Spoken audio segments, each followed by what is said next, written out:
Et voyons donc, c'est qui ça, l'antipode? Et on est de retour pour le programme principal de la soirée. Excusez, je mange en même temps. C'est important de ne pas avoir l'air trop professionnel. Exactement. C'est plus important de se sustenter que d'avoir l'air pro. Je pense que c'est la seule catégorie de personnes, à part que quand c'est dans le sujet, qui a le droit de manger à la caméra, les streamers, que c'est socialement acceptable de manger à la caméra. J'ai tout l'air de quelqu'un qui se soucie de ce qui est socialement acceptable. Non. Voilà. Ben, en fait, je pourrais en avoir de l'air sans l'être aussi, là, mais bon.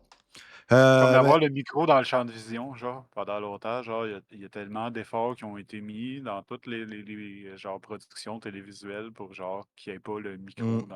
dans l'écran, mais là, c'est rendu, genre, tout le monde a son fucking micro dans l'écran. Ben oui, puis c'est rendu... Il y a un des essayophiles sur YouTube que je suis qui a fait une vidéo complète sur le sujet. Wow. Pourquoi les YouTubers ont maintenant le Le micro droit, dans l'écran? le droit d'avoir Comme le le mien. micro. Hein. Le micro phallique qui ne m'appartient pas d'ailleurs, mais qui fait bien la job.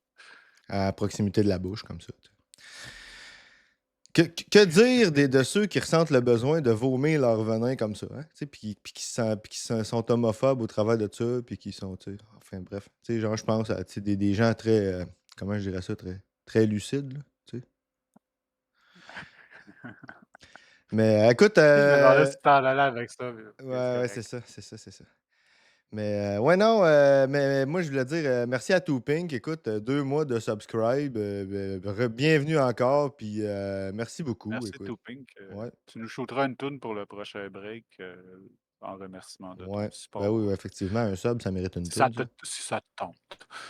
Ben oui, clairement. Fait que, écoute, Toutes nos tunes sont consentantes. C'est pour ça qu'on passera pas de mise en demeure finalement. Ah non, mais écoute, des fois, on l'apprend après coup. Tu sais, gars, on a passé Ouais, déjà. c'est ça, ouais, il y avait 2 tunes que j'aimais, puis j'étais content. Puis là, bon, Ben oui. Puis, tu sais, gars, tu vois-tu, et au début, tu sais, pendant notre pré-lancement, on a passé une toune de anti-flag, puis il y a quelqu'un qui est venu me dire par après qu'il y avait un des membres du groupe là, qui avait été accusé d'agression sexuelle et blablabla. ouais. Puis, je suis allé voir, puis c'est effectivement le cas. Tu sais, écoute, qu'est-ce que tu veux? À un moment donné, il y en a comme tellement, on le sait quand on le sait, puis on n'en passe plus, puis La c'est tout. liste Tu sais. des artistes C'est se ça. diminue à tout bout de champ, puis c'est pas à cause de la cancel culture, c'est à cause de la rape culture. C'est ça, Ah oui. exactement.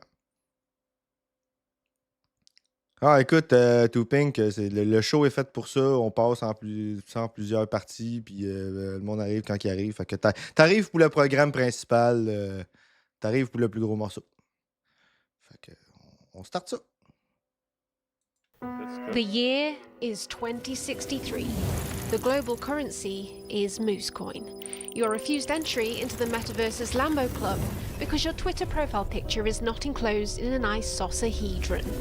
In a desperate bid to hold onto a square of pixels or land you bought in Elontopia, you must pay rent to Paris Hilton, who bought $17 billion worth of real estate with a picture of a monkey in 2033, and in a bid to become immortal has since replaced all of her organs with bionic hardware, each limb operated by its own smart contract. Citizens who own sliving tokens now have voting rights on her every move, from cooking mediocre lasagnas to overthrowing what is left of democracy. Jobs are obsolete, and by the time you get to the Meta Walmart, Moose Coin has crashed. Hey, excuse me, guys. Check my book.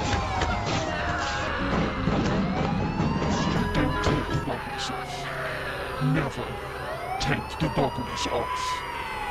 But it's okay, because you're in control of who has your data now, and your dirty fiat currency didn't devalue by 2% over the entire year. That might be what happens if Web3 actually takes off, but it seems that for some reason, people actually want to stop this from happening? Welcome back to the Mooncat channel. Are you ready for another rabbit hole that would confuse the shit out of a small Victorian child? Oh, and if you're a crypto bro watching this video, yes, I'm about to FUD. I am C'est une vidéo de gonna 2021 ou 2022, so soit dit en passant. hard. To understand the intention behind Context. Web 3, you need to understand Web 1 and Web 2. Those of you who don't have back problems might not remember Web 1, so let Grandma Moon explain. It involved Neopets, Netscape browsers, dedicating half of your desk space to your CRT monitor, watching Napster take 3 hours to download the latest newfound glory pop punk hit in 96 kilobits per second, only to open it and find out that it's 2 girls, 1 cup. physical fights with your siblings over who gets to use the landline, hamsterdance.com, chain emails that threatened you with a 7-year curse, janky browsers on your Sony Ericsson flip phone. You've got mail. It's a hyperlink to Dirty. signing in and out of MSN Messenger to try and get the attention of Brandon, Windows XP, writing surreal erotic fanfiction on the Good Charlotte forum with your emo punk friend. You can hear the modem scream. Yahoo! Malware, GeoCities. Meat spin. But then Web 2 came along. Now we have Google, Facebook, JavaScript, Google, Amazon, cookies, Google, Facebook, data harvesting, Facebook, Amazon, Google. Who put Bing there? Google, Facebook. But many people think that there's something new on the horizon, something to break us free from these large corporations and eliminate the middleman. And that's The blockchain. now, how am I going to explain blockchain technology without making you all want to stab yourselves in the eyeballs? I'm gonna have to Margot Robbie it, aren't I? Oh! Whoa!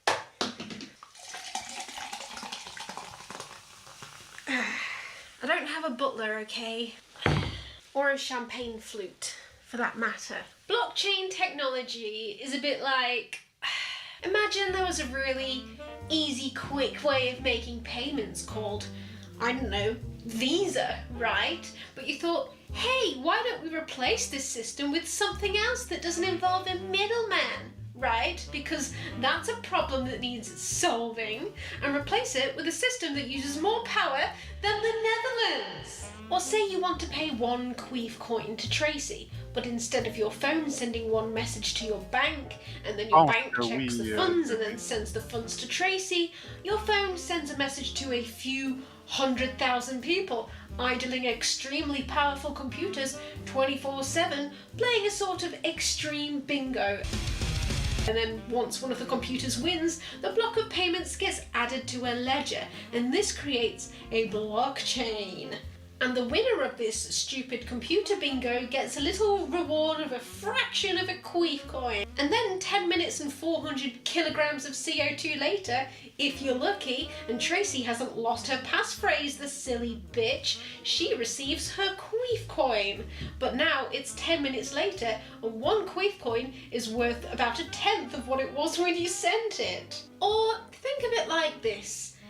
Instead of asking a trusted friend to oversee your queef coin transaction, you say, I would like to send you this queef coin, but in order to do so, I cannot put my trust into this friend. So instead, I will put my trust in thousands of strangers on a decentralized network that are actually mostly controlled by random millionaire tech nerds that own loads of shipping containers full of Nvidia graphics cards and fucking Siberia or something. And why don't we burn down a forest at the same time just for fun? Yeah, it doesn't sound like it makes a lot of sense. And that's because it fucking doesn't! So this technology has been around since the 2008 market crash, touted as a solution to the problem of the banking system, but hasn't really caught on much outside of purchasing black market goods, money laundering and tax evasion. So this left a few whales holding a large portion of the available computer coins, but in order to cash out without making a huge loss, they'd need to find other people who were willing to pay more for their fake computer coins than they paid for it originally. But where were they going to find these silly little suckers to provide this much needed liquidity? Cryptocurrency needed a marketing strategy to make it a bit less black tar heroin and a little bit more Disney. Enter NFTs. Why don't you punch this, you pussy-ass hexagon bitch? When's the last time you made a girl twitch? The art market loves rich people for obvious reasons, and rich people love art for obvious reasons. Tax evasion! For many decades, the art world and the billionaire world have enjoyed a beautiful symbiotic relationship wherein an artist has a work valued by a museum or a collector for millions and millions of dollars, and some billionaire will buy the work, the artist gets some cash, and because the billionaire liked the art so much, they get to keep it offshore, locked away in a free port, because they can't even bear to look at it or pay any taxes on it. It's just so beautiful and profound, it's impossible to pay any tax on it. But interestingly, this is all about to change. Auction houses have enjoyed decades of not having to give a single fuck about facilitating money laundering, because when a Tony Soprano character comes in, you know, nobody have to tell no one where that money came from and nobody get whacked, you know. It's like a unwritten agreement, you know, a wink and a nudge, a suitcase full of cash, 5 mil for an Andy Warhol. Don't worry about it, it's no one's business, capiche? Bada bing, bada boom. Everybody wins. I don't know what the accent was. But oh no, in December of 2020, US Congress passed a new legislation that went into effect at the end of 2021, and the EU passed legislation at the start of 2020, making it much more difficult to hide where your dirty suitcase of fiat money came from. And in perfect synergy, like star-crossed lovers, the art market and Silicon Valley tech nerd billionaires with their fake computer money in need of a crypto marketing strategy found each other. And just like an MLM, you need to give your scam a product in order to give it a sort of facade of legitimacy and real value, and not simply a mechanism to funnel even more money to the top 1%. And it's pretty fucking simple, really. Say you're one of these whales holding some illiquid ether, and you have large investments in various crypto projects, and you'd really like them to take off, and it would also be lovely if you could get more people to buy ether at the same time, allowing your company to stonk and your personal stonks to stonk. So say you approach a famous digital artist, maybe that digital artist is called Beeple, and you say, "Hey, did you know the Ethereum blockchain and decentralized economies are the future? I have a DAO on the Ethereum blockchain. Why don't you stitch a load of your pictures together, mint it as a non-fungible token on OpenSea, and I'll buy it with some ether. Then the news outlets will shit their pants, man, and everyone will realize how awesome NFTs are and that this is definitely the future of digital ownership." What the fuck are you talking about? Dude, I have billions stuck in the computer, okay? I can't get it out. I need the money that's stuck in the computer. I still don't understand. You get $69 million. In hard cash? Yes. USD? Yes. Okay. It worked. In March 2021, in the NFT mania that followed, Ether's value skyrocketed along with this businessman's company, effectively allowing him to immediately make all of his JPEG money back, an estimated 5 times over, and on top, got free marketing for his magic computer money wallet company, which is now acting as a sort of mortgage bond provider, but for NFTs, which will definitely end well. There's a bubble. And the craze had only just begun. Bored Ape Yacht Club and CryptoPunks were among the first NFT collections to capitalize on the hype right after the Beeple sale. And in my opinion, the only reason that they did so well was simply due to being in the right place at the right time. And something tells me that the project has since been, I don't know, rushed somewhat. No humans detected. One of these characters was sold for nearly $15,000. For that much, I'd want the ape to climb out of the screen like the girl in the ring. My cholesterol is gonna go up after that.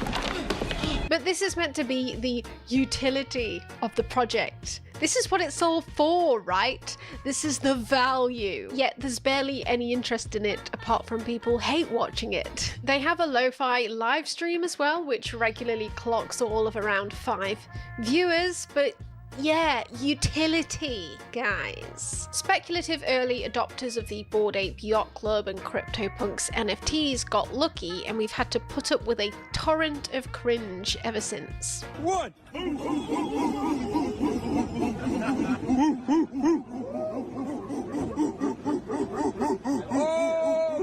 NFT collections, which were already doing well, were further pumped by other grifters who wanted to artificially pump the prices of other projects in order to increase the legitimacy of their own. And that brings us to... Sérieux, je pense qu'à tous les jours, je suis impressionné par la capacité du capitalisme à créer de la valeur. Du capital, plus précisément. Out of thin air. Mhm. Ben, c'est nécessaire. C'est Mm. Parce qu'il faut toujours qu'il y ait un une nouveau autre, marché. ouais, c'est ça. C'est de l'accumulation primitive qui a besoin de continuer en tout temps d'une façon ou d'une autre. Mm.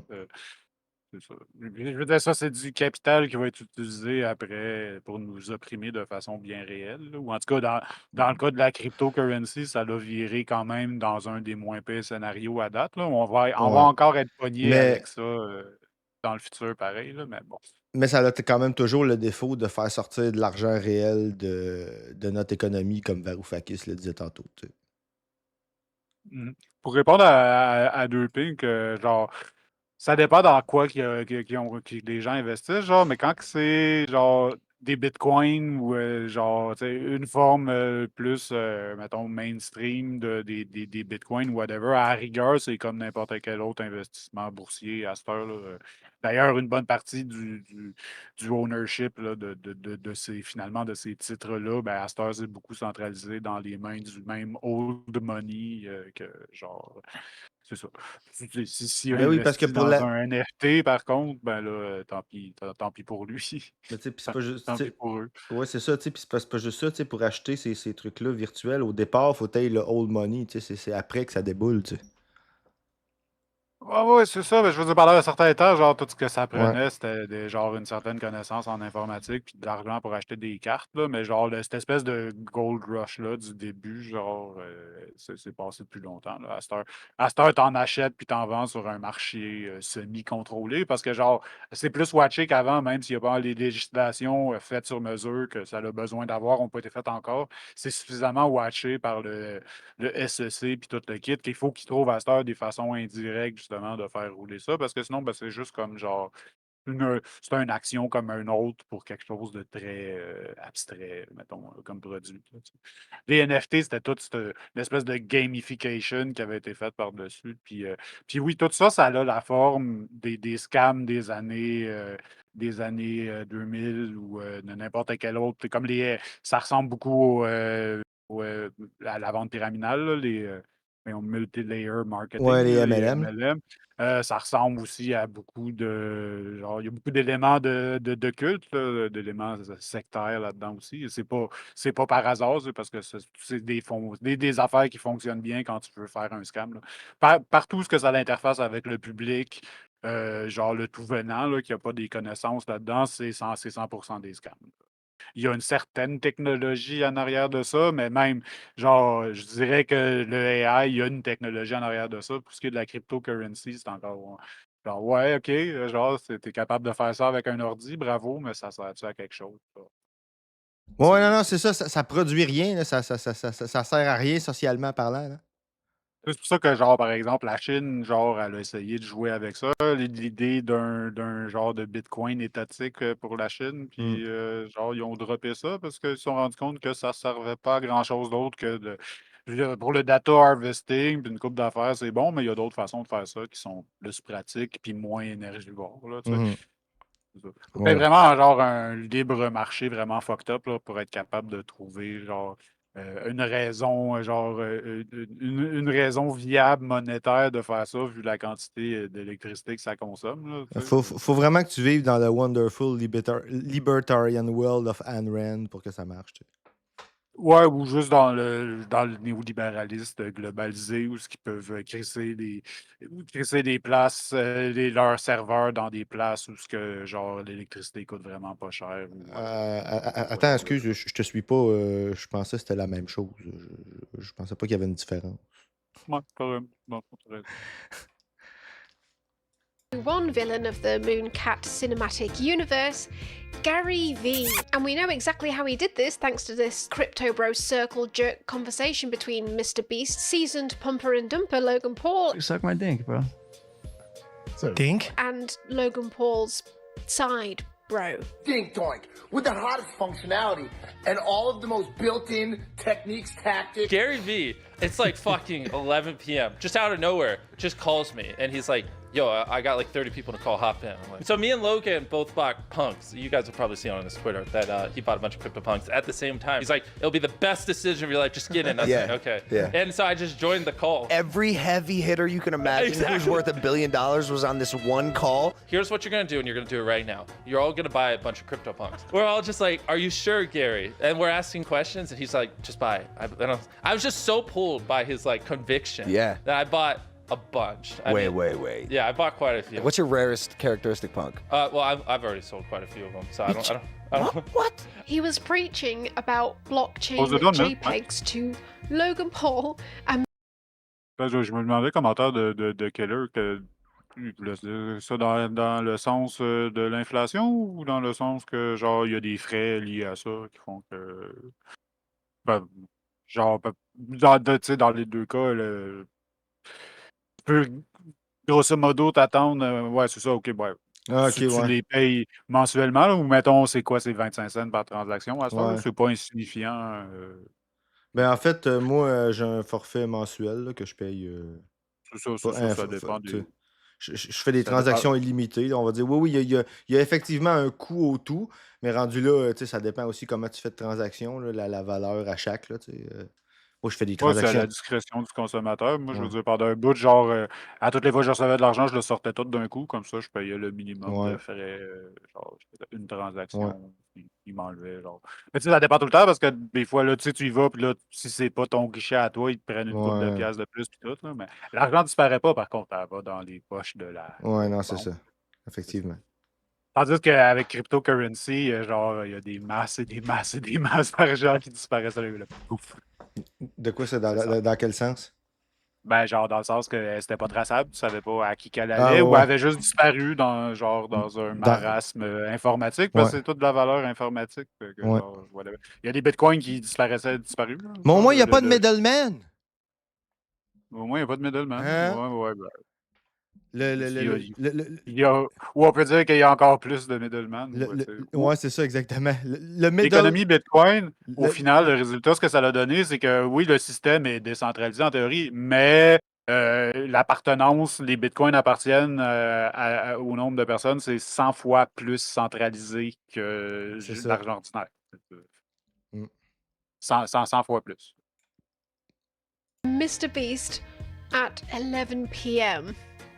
No wonder his wife left him. Gary Vee's plan successfully persuaded multiple millionaires to buy Ether and then buy CryptoPunks with that Ether, because apparently CryptoPunks are the new Facebook, guys, because Gary Vee's entire career is basically built around reminding people about that one time he was right and then using that to make it look like he always knows what the next big thing is. He then convinced these millionaires to immediately flip the NFTs and buy his own blockchain scribbles instead with the proceeds. So then I rolled the money into VFriends because Gary, same thing, called me. He's like, VFriends. Now, one thing we know about Gary Vee is that his poor fans aren't worth a lot to him because he can't charge them 10 grand for a meeting and then use that meeting for the purposes of extracting further money out of them. There's no utility in poor fans, okay? Apart from when you're shouting fake motivational buzzwords at them and uploading that to social media, okay? So how does he solve the problem of the vast majority of his fans being broke as shit? Through various complex NFT schemes, of course, and because no one is familiar with the grift yet, the space is rife for exploitation. First of all, he gets his millionaire friends to pay over the odds for his scribbles, artificially inflating the price, something we know in the real world as painting the tape, which is an illegal activity. He's not the only one recreating actions that would be C'est pas le principe dans un encan d'avoir quelqu'un qui fait juste caler des. Ah, deux C'est- pink. Deux pink. Merci, deux Merci pink. beaucoup. Ouais, l'encan qui fait juste caler Qui fait juste caler des prix pour faire monter pour que quelqu'un d'autre cale, mais qui n'a pas l'intention de l'acheter, là, tu sais, qui est là pour l'organisation. Là. Ouais, ouais, C'est- c'est le même genre de choses, là. Il y a un paquet des affaires qui faisaient, en fait, Ah que ouais. c'est illégal de faire ça avec des produits legit. C'est juste que là, les régulations pour, genre, encercler ça dans le monde de la cryptocurrency, Mm. genre, ben là, n'existaient pas encore, puis ça n'avait pas été pris au sérieux par les législateurs, puis tout. Fait que, Mais genre, ça, faire ça, c'est illégal avec d'autres produits, là, de genre ouais, painting de tape, puis genre du pump and dump puis toutes ouais. ces affaires-là, genre, ils ont juste créé un marché où ce que les régulations pour les marchés normaux existaient juste plus pendant une couple d'années, là. Puis là, ça, c'est encore tout le temps les régulations qui sont à la traîne parce que ça évolue trop vite, là, tu sais. Ben, ça c'est une réalité. Je vais dire, c'est une réalité qui commence à d'être, je vais dire, étudiée slash, je vais dire, reconnue, si on veut, là, que j'ai un blanc sur le nom que ça porte, mais j'écoutais v'là un bout vidéo justement d'une économiste de gauche, neurodivergente d'ailleurs, euh, turco-américaine qui s'appelle Nejla Rootsong, qui expliquait que on vit dans une société où ce que on est incapacité, on est littéralement handicapé par le fait que au fur, quand quand on s'adapte à un nouveau changement, le changement arrive tellement vite qu'on n'a pas fini de s'adapter à celui qui est venu avant, puis on pile up du stress d'avoir à s'adapter continuellement à des changements comme ça. Puis on n'arrive pas à s'adapter assez vite, puis ça fait partie des choses qui peut causer notre, je vais dire, notre fin en tant qu'espèce, là, tu sais. Puis ça, je pense qu'on le voit avec, tu sais, la législation de nouvelles technologies, puis de choses comme ça, tu sais. Il y avait eu un cas en France, il y a bien des années, je vais dire dans le début des années 2000, là, tu sais, ce qu'elle appelait tantôt le Web 2.0, là. Il y avait quelqu'un qui avait mal indexé un truc gouvernemental sur Internet. Tu sais, c'était censé s'en aller dans un réseau interne. Puis ça s'était ramassé sur le World Wide Web, là, une affaire de dossier, je vais dire, personnel. Là, tu sais, il y avait un truc qui avait des informations personnelles de quelqu'un dedans. Puis il y avait quelqu'un qui, de par les mots-clés qu'il avait rentrés dans Google, il avait trouvé ça. Lui, il était tombé dessus par hasard. Il avait absolument rien fait. Mais à cause que c'était une affaire gouvernementale, il avait été poursuivi en cours comme s'il était allé hacker dans un truc gouvernemental. Bien le bonsoir, l'indécis croissant, bienvenue. Bonsoir. Merci. Merci d'être passé. Puis, ouais, c'est ça. Ça avait été considéré comme si c'était lui qui avait hacké, tu sais, qui était allé activement hacker à l'intérieur tu sais, d'un système gouvernemental.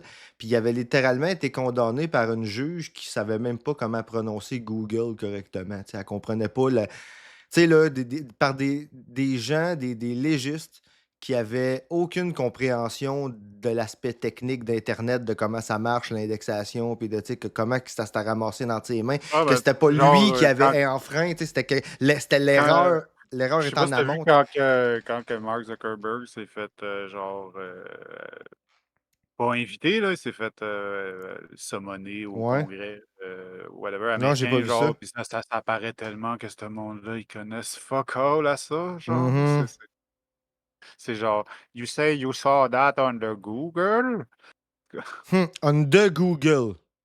Ben, c'est juste un exemple, là, Ouais, ouais, genre, mais tu non, sais. non, ça paraît vraiment qu'ils connaissent pas ça, ou Aïe, quand aïe. que ou encore plus quand que le gars de TikTok est passé, genre, puis qu'il s'ostinait avec, avec eux autres, entre autres. Ça paraît qu'ils connaissent pas la technologie, mais en plus, le gars, il est asiatique, genre, mais c'est un Taïwanais, c'est pas un Chinois, genre. Puis Ouais, faut ouais. qu'ils leur disent dans toutes les façons possibles que crime, il Il est travaille pas pas. pour la Chine, Ouais, ouais. il est pas affilié avec le CPP. Il y a même une grosse rivalité là, entre Taïwan et la Ouais, Chine, ouais. là. Ou non, c'est Singapour, parce que c'est encore plus. Là. Je veux dire, il y a Ben non, Ouais. pas plus. Pas plus. Mais il y a quand même une grosse rivalité je veux dire, en Singapour Ouais. puis la Chine. Là. Ils sont pas sur le pied de guerre comme avec Taïwan. En tout cas. Ouais, Bref. mais bref, tu sais, tout ça pour dire qu'il était Bref, maillet, puis. bref, il était maillet, puis il savait pas de quoi il parlait, puis il connaissait fuck all la Ouais. technologie en question. Les questions qu'il posait, c'était genre, si t'as Google, si t'as TikTok sur ton téléphone, est-ce que mon téléphone peut utiliser mon routeur Internet ou quelque chose de même, genre, des affaires qui n'avaient aucun fucking sens. Mm. Quoi? Non, c'est pas le genre de choses que les plateformes peuvent faire. Par contre, ils vont espionner qu'est-ce qui se passe qu'est-ce que tu fais sur la plateforme, ça, ils vont l'espionner, mais Oui, genre, c'est ça, c'est ça. ils vont pas utiliser genre tu sais, des backdoors pour ton routeur, puis genre ton téléphone va Non, pas exploser non plus, ça, c'est pas non, eux c'est autres ça. qui font. C'est pas exact. Non, non, c'est ça. Ton Padgett non plus. Oups, excusez, le cadre. À ce que je cherche. À ce que je cherche. Non, mais ça va peut-être devenir une nouvelle question. Hein. Est-ce que la plateforme peut se connecter à mon Padgett pour le Ah, faire exploser? ouais, Peut-être. c'est Une c'est nouvelle le monde dans réalité, lequel on peut-être. vit maintenant. Ouais, Hein? merci. Merci Israël. Considered fraud in the real world, as over 80% of trades on the Lux Rare platform were found to be wash trading, which is the practice of selling assets to yourself to artificially inflate the price. Then, once his impressionable fans see that his scribbles are selling for astronomical prices, they get all sad because they can't afford them and they're FOMOing hard. So what does Gary do to make it look like he's super generous and inclusive? Well, he releases a new book and then tells them all to buy 12 physical copies. They had to be the physical copies, and then you get one free Book Friends collection NFT, which he doesn't bother pumping with his millionaire friends because what's the point? They've already bought the fucking books. Meanwhile, Gary's new book becomes a bestseller before release. Gary's fans list the spare books on eBay, hoping to sell them at half price, and some even start burning them in furnaces to keep warm because they can't afford heating anymore. So holders of the V-Friends NFTs, not the book NFTs, that's in a separate collection, this one isn't for the pause, get to attend VCon 2 whole times. VCon is a special event in which you sit in a conference hall, repeatedly picturing your closest family members being shot directly in the fucking face, and realizing that that would actually be a more pleasurable experience than being subjected to people like Charlie and Dixie D'Amelio, FaZe Banks, and Logan Paul for an entire fucking weekend. So he's essentially holding an auction for them to see himself live and separate auctions to actually meet him and do things like go bowling with him. But imagine someone like Britney Spears, instead of selling tickets at a fixed price on a first come first served basis, she auctioned seats for her concerts. So who would end up going to Britney Spears concerts? It would be her richest fans. And this is generally seen in the music industry as unethical. Artists don't want to be seen as prioritizing rich fans over poor fans. Gary Vee, on the other hand, has found a way around appearing unethical to guarantee that only his wealthiest fans are closest to him at all times. Gary then pursued another NFT project in which only holders of his most prestigious scribbles are guaranteed access to a 5-star seafood restaurant. Oh, but don't worry, broke Gary Vee fans, you get to hang out with Gary now as well, as long as you rent an NFT from his wealthier fans, and allowing Gary to extract more value from said wealthier VIP fans as a result. Gosh, this is sounding an awful lot like a sort of scheme, structured like a sort of inverted funnel, doesn't it? Oh, and don't worry, Gary has ensured that he receives 10% of the proceeds of all VFriends NFT resales, so he doesn't miss out on any of the sweet revenue garnered from his wealthiest fans bidding to the death to smell his Sigma sushi farts. Meanwhile, as the NFT market's griftathon was in full cringe, it only made the Bored Apes project look more legit in comparison, and it continued to increase in value, which eventually culminated in the pinnacle of cringe earlier this year, where celebrity millionaires got horny on Maine for painting the tape and literally painted all types of tape on Twitter and even on fucking late night TV. Never mind the unfathomable cringe of this clip. This is at best undisclosed advertising and at worst a fucking crime. This is your tape. Are we debuting It's it? really cool. Like the hat, the shades. And what? How did you pick? And it probably won't surprise you to learn that all of these celebrities have financial interests or are affiliated with the same talent agency, which has an investment in OpenSea. So you know how people play video games for fun? Well, NFT enthusiasts want that to end. Another NFT shill scheme is the gamification of the links to the JPEGs, the JPEG receipts. Axie Infinity has become the most popular play-to-earn game, in which you buy an NFT of an Axie and you can fight it sort of Pokemon style.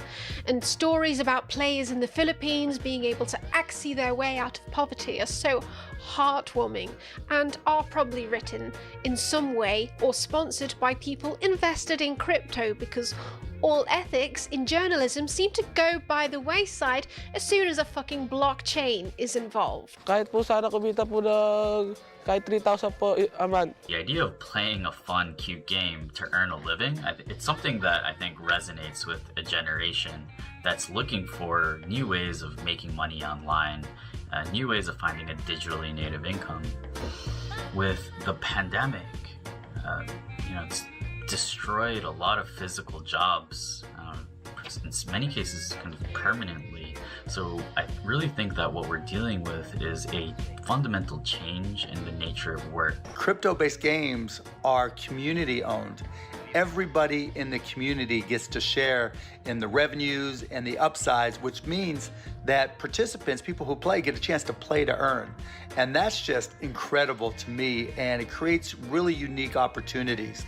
Now, anybody around the world can play and make money playing, and it makes perfect sense once you dig into the numbers. Oh, really? So let's dig into the numbers then and try and mine some sense out of this, shall we? Because this entire video has been extremely vague about where the actual money is coming from here. To even start playing Axie Infinity, you need to buy a team of 3 Axie NFTs, which are $200 each. But don't worry if you can't afford that, because you can just become a scholar and rent an Axie from a sort of, I don't know, Axie landlord? What is up, YouTube? Bryson here, and today I'm going to be giving you my advice on how to earn a scholarship in Axie Infinity. And then you can grind and grind and grind for hours on the game, but don't forget to have fun now, and your manager sits around taking a large chunk of your earnings.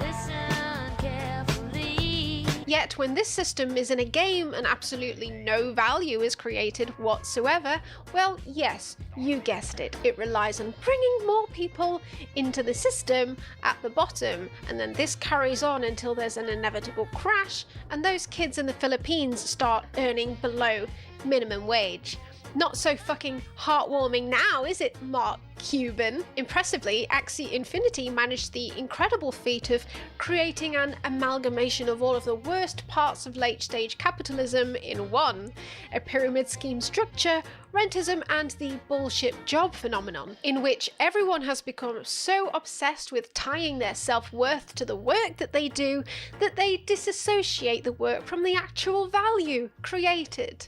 The kid in the Philippines fighting cartoons with each other, bullshit job. The woman on The Apprentice who sits in an office in front of a fake spreadsheet all day just for Alan Sugar to call her once a week to tell her to bring the contestants through to the boardroom, bullshit job. Yet our obsession with the 5-day work week has caused us to justify doing work for no reason, and Jeremy Corbyn was right, motherfuckers, but you're too busy rimming capitalism to notice you could be working less. Artists who have made money out of this trend are now successfully converted into automatic NFT shills, putting .e teeth at the end of their Twitter screen names, such as musician RAC.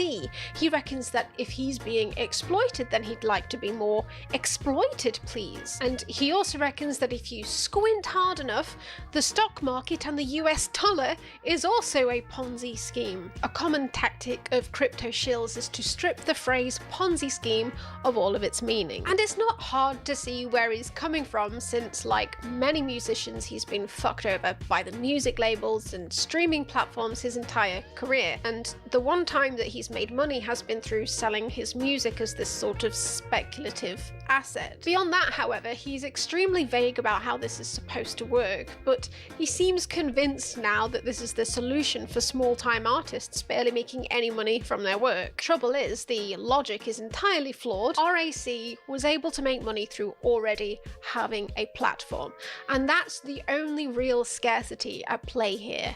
Attention. Here's a graph showing the median prices of sales in primary sales of NFT collections over a 1-week gold rush period.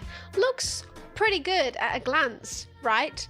Until you realise the y-axis is a fucking logarithmic scale. Here it is on a normal scale. 34% of these collections made $100 or less, which means that after various fees, they actually lost money. 20% made less than $92 after fees, and then 11% made a whopping $223 after fees, and so on. That's for an entire collection of NFTs, which could be anything up to around 10,000 JPEGs.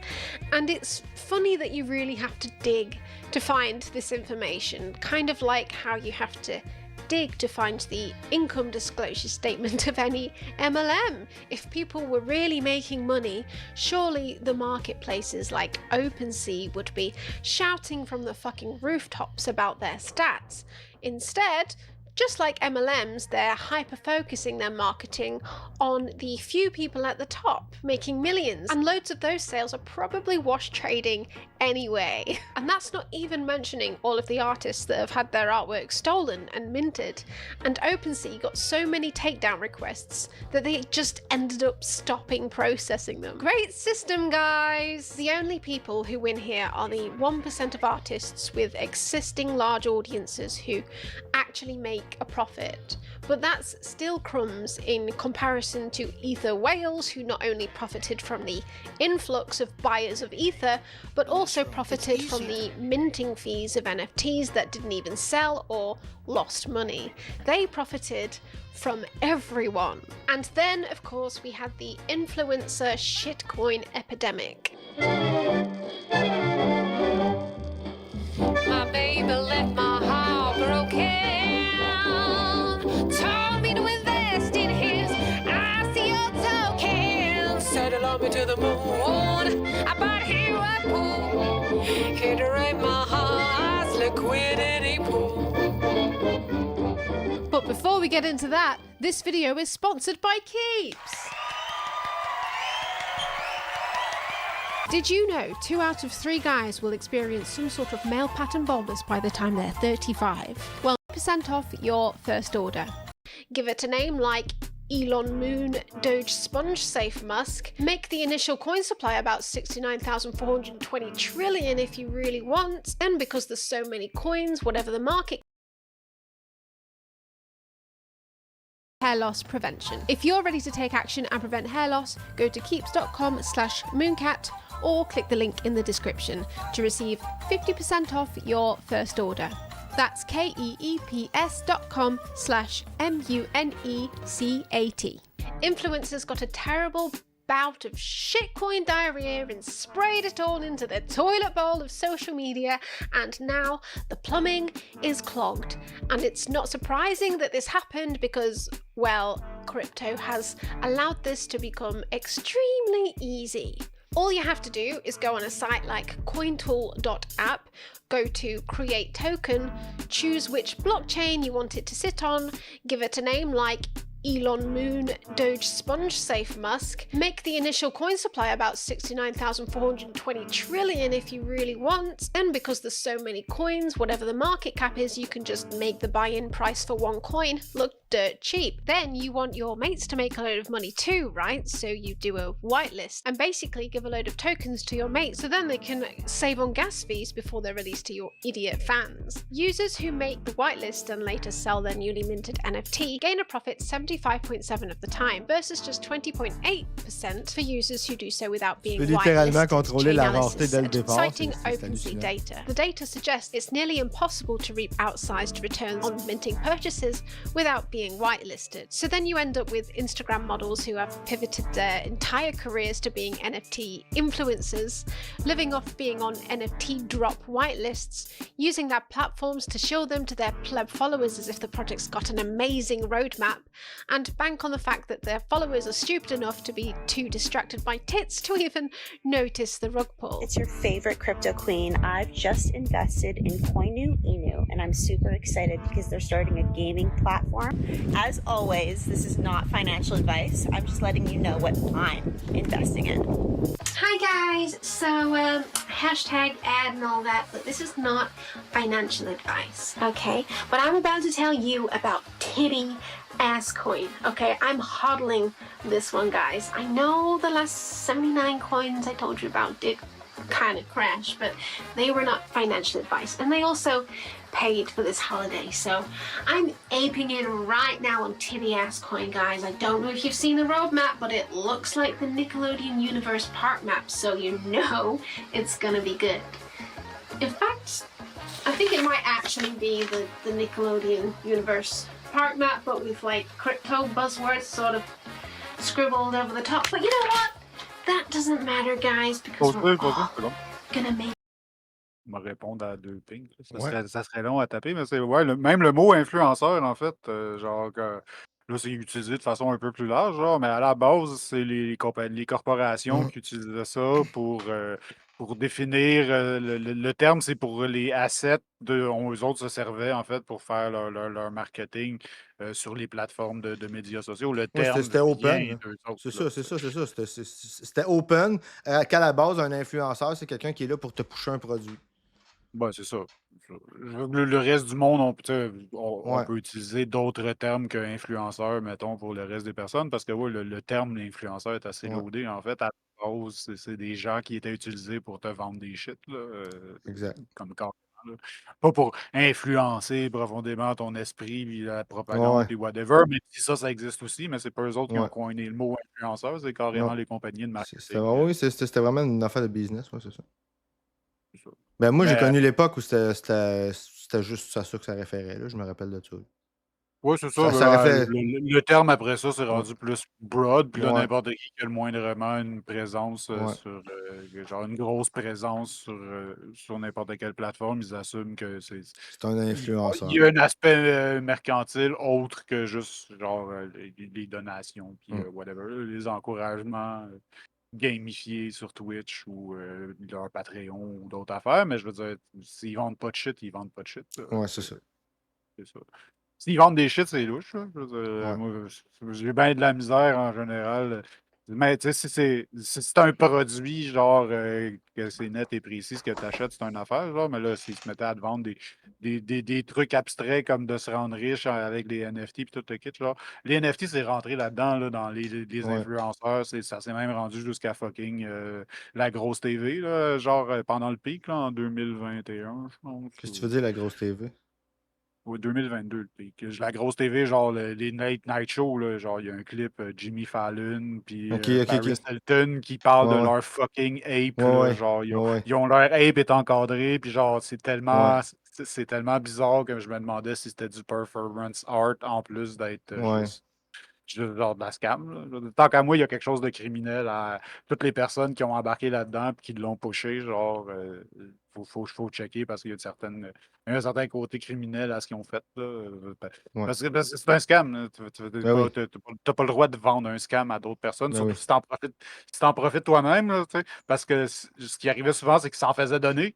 sais, ils s'en faisaient donner un, fait que là, ils ont ils ont un Ouais. incentif à faire que le prix va monter parce qu'eux autres, ils en ont un, tu sais. Ouais, c'est ça, ouais.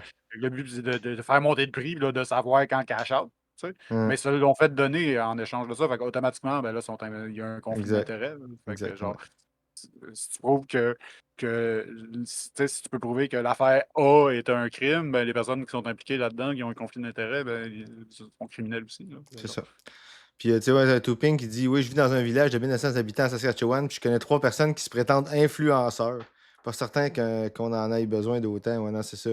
Ben, écoute, ça dépend. S'ils pushent des produits, ils peuvent faire ça du fond de la Saskatchewan, tu sais. Ouais, c'est ça, ben là, tu sais, parce que ça, c'est un exemple du terme, je pense, qui est utilisé Ouais. par le tout venant, là. Je suis un influenceur, genre, ça veut dire j'ai un YouTube, là. Ouais, c'est ça. Ben, ça veut dire que nous Que autres, de on est des nous autres, influenceurs. ouais, on est des influenceurs dans une certaine utilisation colloquiale du terme, là, mais Ouais. bon, je Vous- préfère dire streamer personnellement. Moi, je vous autorise personnellement à dire qu'on est des influenceurs. Ouais. Si ça fait. Vos amis avec une chaîne sur Twitch. Exactement. Euh, Qui prend 30 secondes à créer si en on, termes si de on vous chaîne. Puis... influence, là, Ouais, exactement. c'est pas la relation qu'on veut avoir avec le public. En tout cas, pas vous influencer à acheter plus, certainement pas. Ah, ça. This time, alright? To the moon.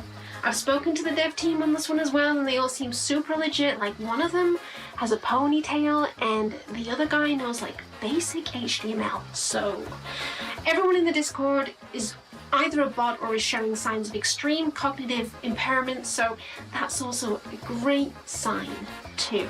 Okay, so get in now, not financial advice. And if you can't be asked to make the project look legit enough to even get it on a semi-legit exchange like Coinbase, just slap it on a shitty one like PancakeSwap and get a bot to post about it to Reddit every 3 minutes. But of course, Coinbase eventually realized that being semi-responsible about the coins they allowed people to list on their exchange meant that they were losing customers to competitors, so they changed their tune, and now they're basically the same as PancakeSwap. So that's cool. People are literally left to do your own research when investing in a coin, and that never goes wrong.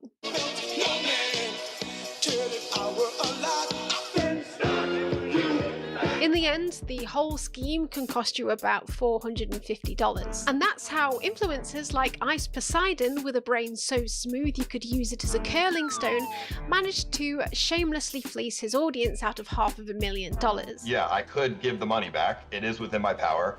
But I'm going to look out for myself and not do that. I don't know what else to say. That's just the most honest answer. It's like Bernie Madoff literally went and made a paint-by-numbers Ponzi scheme for children. Literally, Ryan's toy reviews could do it and probably make enough money to turn the entire world into a mystery egg if he wanted to. I just want my money back! Investing your money into an influencer's shitcoin is called, in the cryptoverse, an ICO. It's basically like investing in an IPO on the stock market, but with no securities regulations that require the company to be registered with the SEC, with complete information about the people running the organization known to the buyer, and all of the risks clearly spelled out. Any company that IPOs has a huge document written out by multiple lawyers, which the investors will get their lawyers to look through before aping in.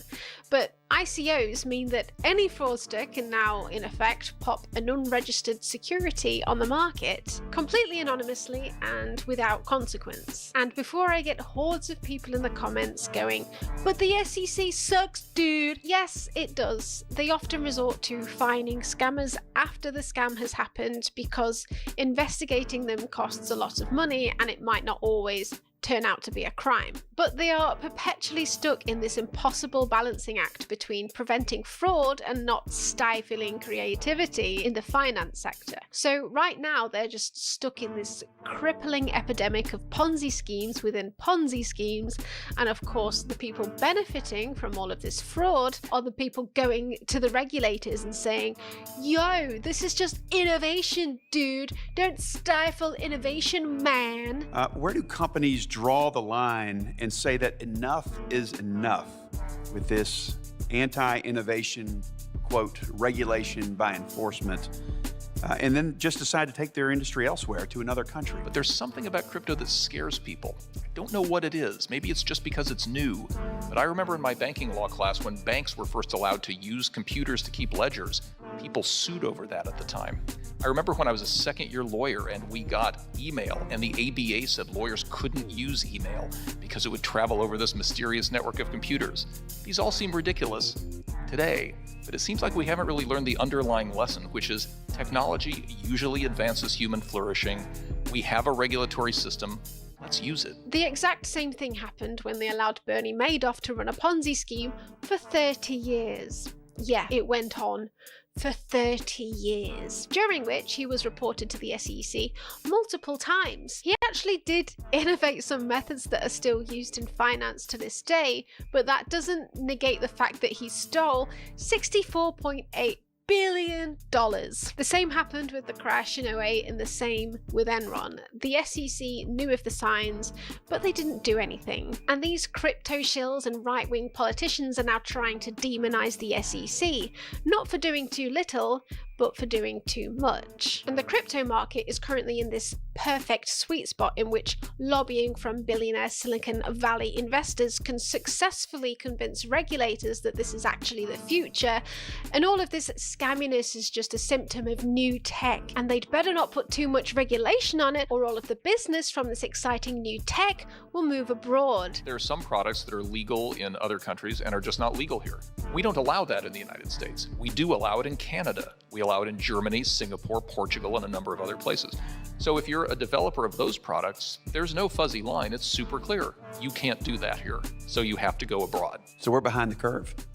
Unquestionably. And because most of the regulators haven't got a fucking clue what a blockchain is, or have even caught up with what the fuck Web 2 is doing yet, will you commit to ending Finsta? There's a rush to pocket as much cash as possible before any real restrictions are put into place. And who loses out?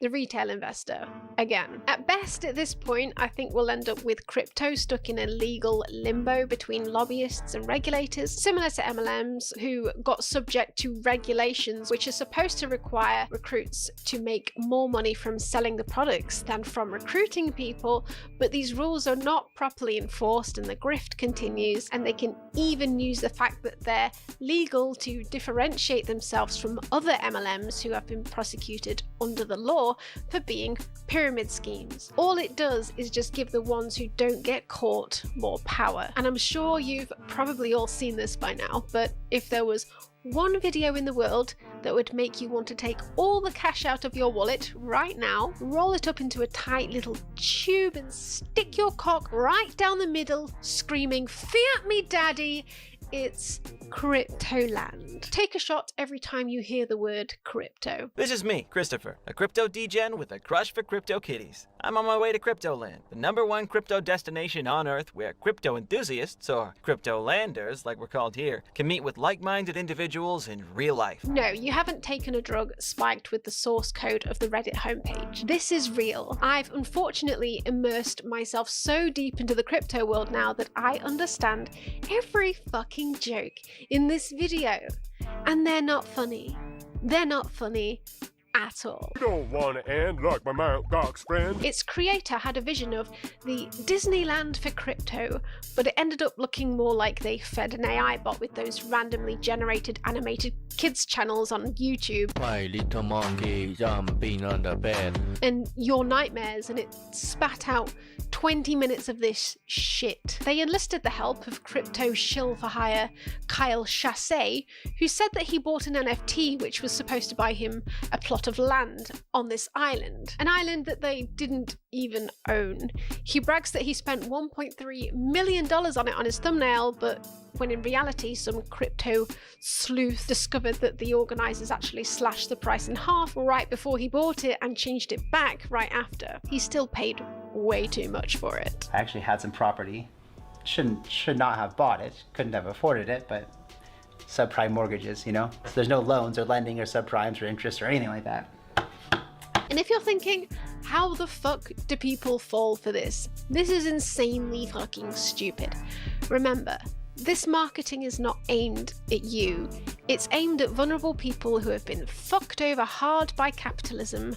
They want friends, a community, they want money, and just like MLMs, they have their ways of creating a community atmosphere by talking to each other in a sort of code and inside jokes, which this video represents. But as soon as you start FUDing, your new friends are nowhere to be seen.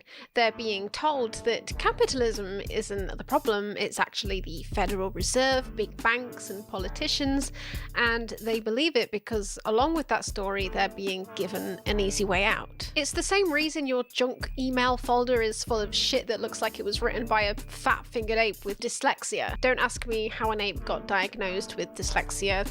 That's not the point. The spelling is bad on purpose. They want to attract the people who are not put off by spelling mistakes because the people who are put off by spelling mistakes are a waste of their time. You might get a few back and forths from a semi-intelligent person, but once they realise what the deal is, they'll bounce, and all of that was a waste of your valuable scamming time. You need the extremely vulnerable and only the extremely vulnerable in from the start.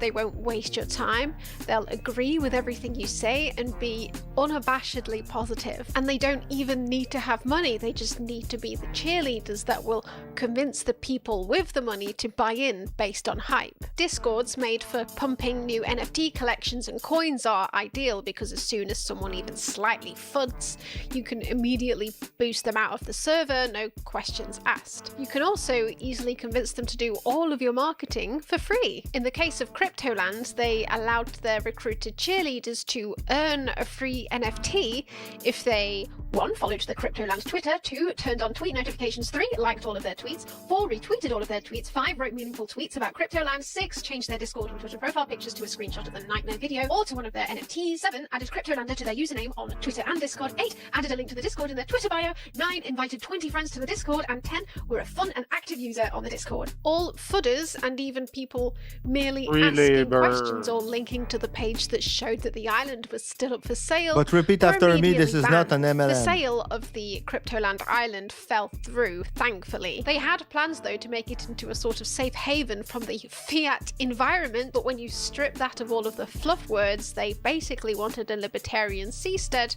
free from all of those pesky taxes and regulations, including the age of consent. So how is this being sold to us as the future? Why don't you come to Cryptopia? C'est ça le meme, en fait. Ils disent souvent les cryptos, les NFT, c'est pareil comme des MLM, mais pour les hommes, pour les gars, pour les petits gars toxiques. Lol. It's even worse than Bezostopia. There isn't even a fucking moose, and probably lots of xenophobia. The Bitcoin bros come in two main groups. The ones who believe that Bitcoin will eventually wipe out fiat currency, they're generally called the maximalists, but we'll call them the maxi pads for fun. Non, c'était un accident, j'ai accroché la spacebar. Okay. Ah ouais, C'était bien j'avais timé. quelque chose à dire. Yeah. Cool. C'est important de ne pas avoir l'air trop professionnel. And then there's the other group who believe that Bitcoin should be forever used alongside fiat, so we'll call them tampons. So Bitcoin will never be widely accepted as a form of currency in businesses until it is stable, and it will never be stable until it is widely accepted. And at a larger scale, when it is potentially wider accepted, we meet different issues such as the scalability problem. If Bitcoin processed all of the transactions Visa does today, it will use as much electricity as the rest of the world put together and will be even slower than it is now, but that's not the only problem. So the tampons are essentially arguing for the centralized gateways between fiat and crypto to perpetually exist forever because we'll always need fiat currency. So in this school of thought, Bitcoin is only useful as a hedge against inflation. But The number only goes up because of the speculative belief that Bitcoin will have future uses, so it is a much riskier investment based on a tech use case. And tech investments are inherently risky, especially when you consider the inherent flaws of the blockchain technology. There are much more stable investments available, such as stocks and shares ISAs or index funds, but maybe they just love it when they lose 50% of their net worth because they have a humiliation kink. I don't know. So the maxi pads believe essentially that fiat is doomed. Long live Bitcoin, to the moon, and all of that. So the following use cases only apply if you never have to involve exchanges to fiat currency, because as long as you still need to involve centralized exchanges, basically nothing is decentralized. But this utopian view still has inherent flaws. It really is sweet how so many Reddit bros all of a sudden have this huge concern for Ethiopian and Nigerian farmers, and I'm sure it has nothing to do with the little graph on their Coinbase app. I spent November of 2019 roaming around the continent of Africa. I went to Nigeria, I went to Ethiopia, Ghana, and I saw that the number one problem that entrepreneurs were working on there, they're all working on payments. And the most interesting of them were working on Bitcoin. Realistically, poorer citizens of developing countries are, slowly but surely, getting banked. The adoption of mobile money is spreading. Cryptos, Silicon Valley tech CEOs, VCs, and Jack Dorsey all have a real sudden charitable streak in them in the form of ensuring entrepreneurs in developing countries can find a way of being paid. The philosophy of the most successful tech startups in the past has been ease of use for the end user. So why are they not instead investing in streamlining mobile money solutions which are already being used widespread? And don't produce a MacBook Air worth of e-waste for every transaction, and will eliminate the need for a crypto exchange, and will eliminate the need for a Nigerian taxi driver to set up a MetaMask wallet and get paid for a ride with an extremely volatile digital token. Oh, is it because perhaps, for Jack, number go up? So Jack Dorsey is now trying to become accepted in the Bitcoin community, whilst simultaneously being the face of social media censorship, especially censorship of their favourite orange guy. And team. How can you say that this is a currency for everyone in the world when you are the king of censorship? Bitcoin is about decentralization, and you have no right to be here today speaking about this. We're working on that too. We're working on that too. We'll get to that. I get it. We get to that. Can you please? He spends his days on Twitter sharing anecdotal feel-good stories of people C'est le who bout que have made money QAnon with était vraiment Bitcoin. And fâché contre Twitter, là. Genre pendant Ouais. genre en 2020. Ouais, juste avant qu'Elon Musk achète. Là. Ouais, c'est ça. Ben, tu sais, maintenant, dans la foulée, genre, à partir de quand ils ont censuré le compte de Ouais. Donald Trump pour son Ben, c'est ça, dans la période avant brassage que. de marde, là, à cause de Ouais. l'élection, de Ouais. post-élection en 2020. Ouais, c'est ça, exactement. Avant qu'Elon Musk achète. Là. Avant qu'il le mette. Bon, ouais, c'est ça. Je sais pas si ce monde-là sont encore bien fâchés contre Jack Dorsey, mais en tout cas, bref, c'était ça. C'est ça. Puis là, Elon Musk, ça, c'est une des raisons justement qui a fait qu'ils se sont mis à aduler Elon Musk parce que, genre, il allait libérer, il allait libérer Twitter d'un hostie de tech bro libertarien de droite qui, qui était Passer à droite à leur supposément. goût. Ouais, ou genre, eux autres, ils pensaient que c'était un marxiste ou some shit, là, whatever. Là. Ah, ouais, clairement, moi, j'étais à la tête d'une compagnie multimillionnaire et je suis communiste. Ah ouais, Ouais, sur on de le toute sait, façon, ACT, là, ACT. c'est Là, lui-même. Genre, quand il est embarqué, genre, dans les affaires de NFT à fond la caisse, là, genre, ouais.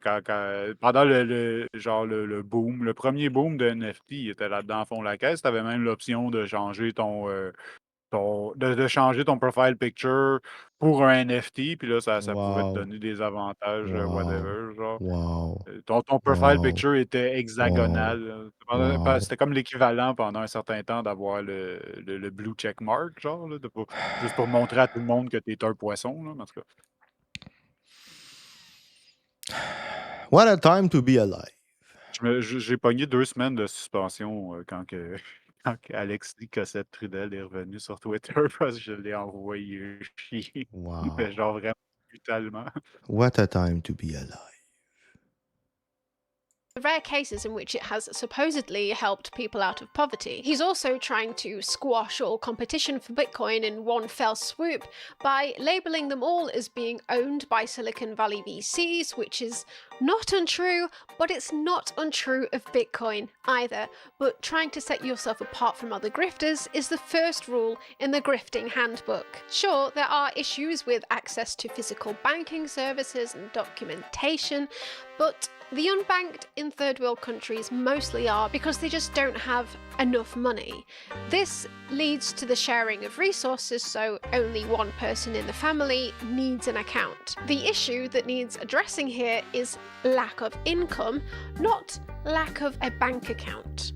But that's not an issue that can be easily addressed with a flashy app without any vowels in its name. Tunnel-visioned tech CEOs and Silicon Valley VCs with ANCAP ideologies do not generally consider local conditions when they preach about banking the unbanked, and these ideas have come and gone before. There is no reason for an Ethiopian farmer to use cryptocurrency unless they're trying to organise an international crime syndicate or avoid capital gains taxes, which is unlikely. It's secure! With traditional banks, you have to jump through multiple hoops to verify your ID and send someone money. With blockchain tech, it's just a simple private key. This makes it vastly easier for someone to socially engineer someone's passphrase and gain access to their wallet. No 2FA needed, no name of your first hamster, and they have done it multiple times, and once it happens, it's irreversible.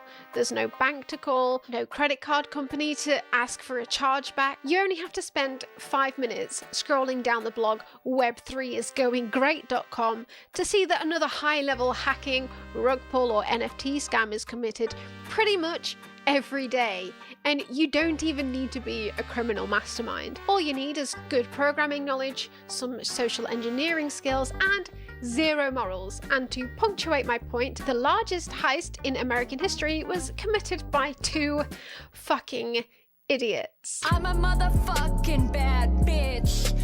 Go on, make me a sandwich. You annoying like vag is. Heather R. Morgan and her husband, Ilya Lichtenstein, are suspected of laundering $4.5 billion worth of Bitcoin through various wallets and a dodgy marketplace, and transferred into fiat currency via gift cards, among some other methods. And what did they spend the money on? Journalist, a writer, a CEO, and a dirty. To be clear, they've not been arrested on charges for the initial hack, but from what we know, it's quite possible that they carried out the attack themselves. One lyric in particular in one of her masterpieces is Spearfish your password, all your funds transferred, flush you like a turd. So spearphishing is like fishing, but with a PH, except instead of sending out one email or net and waiting for your victims to come to you, you intentionally set your sights on one victim, and you might, say, send them a cold email, gain their trust, and convince them to send over their details over to you that way. This is how hacks usually happen in Web 2 and Web 3 world. It's not someone in a hoodie and a V for Vendetta mask matrixing their way into the mainframe of a bank. It's very boring, polite emails, something Heather R. Morgan said that she was an expert at, or I'm sorry, a hacker mindset. The blockchain does not fix the inherent vulnerabilities of people when it comes to social engineering. And when you have a system that only No requires a accounting private for key for taste, access. là. Mais tout l'art, la culture, entre guillemets, qui a été créée autour de ce buzz-là, c'est tellement fucking cringe, là. J'ai comme pas d'autres mots, genre, c'est comme, genre, tu sais, du mauvais art, c'est une affaire, mais genre, de l'art qui est entouré. Tu sais, je parle pas juste de genre les NFT eux-mêmes qui étaient Ouais. volontairement lettres ou peu importe, là, tu sais, ça, à Non, la mais rigueur, je peux il y a comprendre. une Mais esthétique de ça. Ouais. il faisait des esti de tunes de marde aussi, genre, là, c'est comme genre. Les tunes des conspis sont meilleures, là. Les tunes des Flat Earthers Aïe, étaient aïe, ok. meilleures que des tunes qu'ils Wow. faisaient en l'honneur de leur fucking NFT Ouais, ouais. token ou whatever, là. C'est Genre, si j'étais arrivé dans le monde, je m'étais réveillé d'un coma au beau milieu du pic de la cryptocurrency, puis que j'avais plein d'argent à investir sur des conneries, puis que genre, j'aurais bouncé juste à cause de à quel point que c'était genre cringe, puis genre repoussant, puis tout le kit. Puis je me demande encore si ça, c'était un autre aspect de la self-selection, genre pour bien identifier leur marque, là, de dire Ouais. ça prend des personnes qui ont absolument aucun fucking goût, genre, puis aucune esti de culture. Fait que genre, pour embarquer là-dedans, fait que genre, on va vraiment repousser n'importe qui a la moindre appréciation pour Mm. quoi que ce soit d'artistique ou culturel. Genre.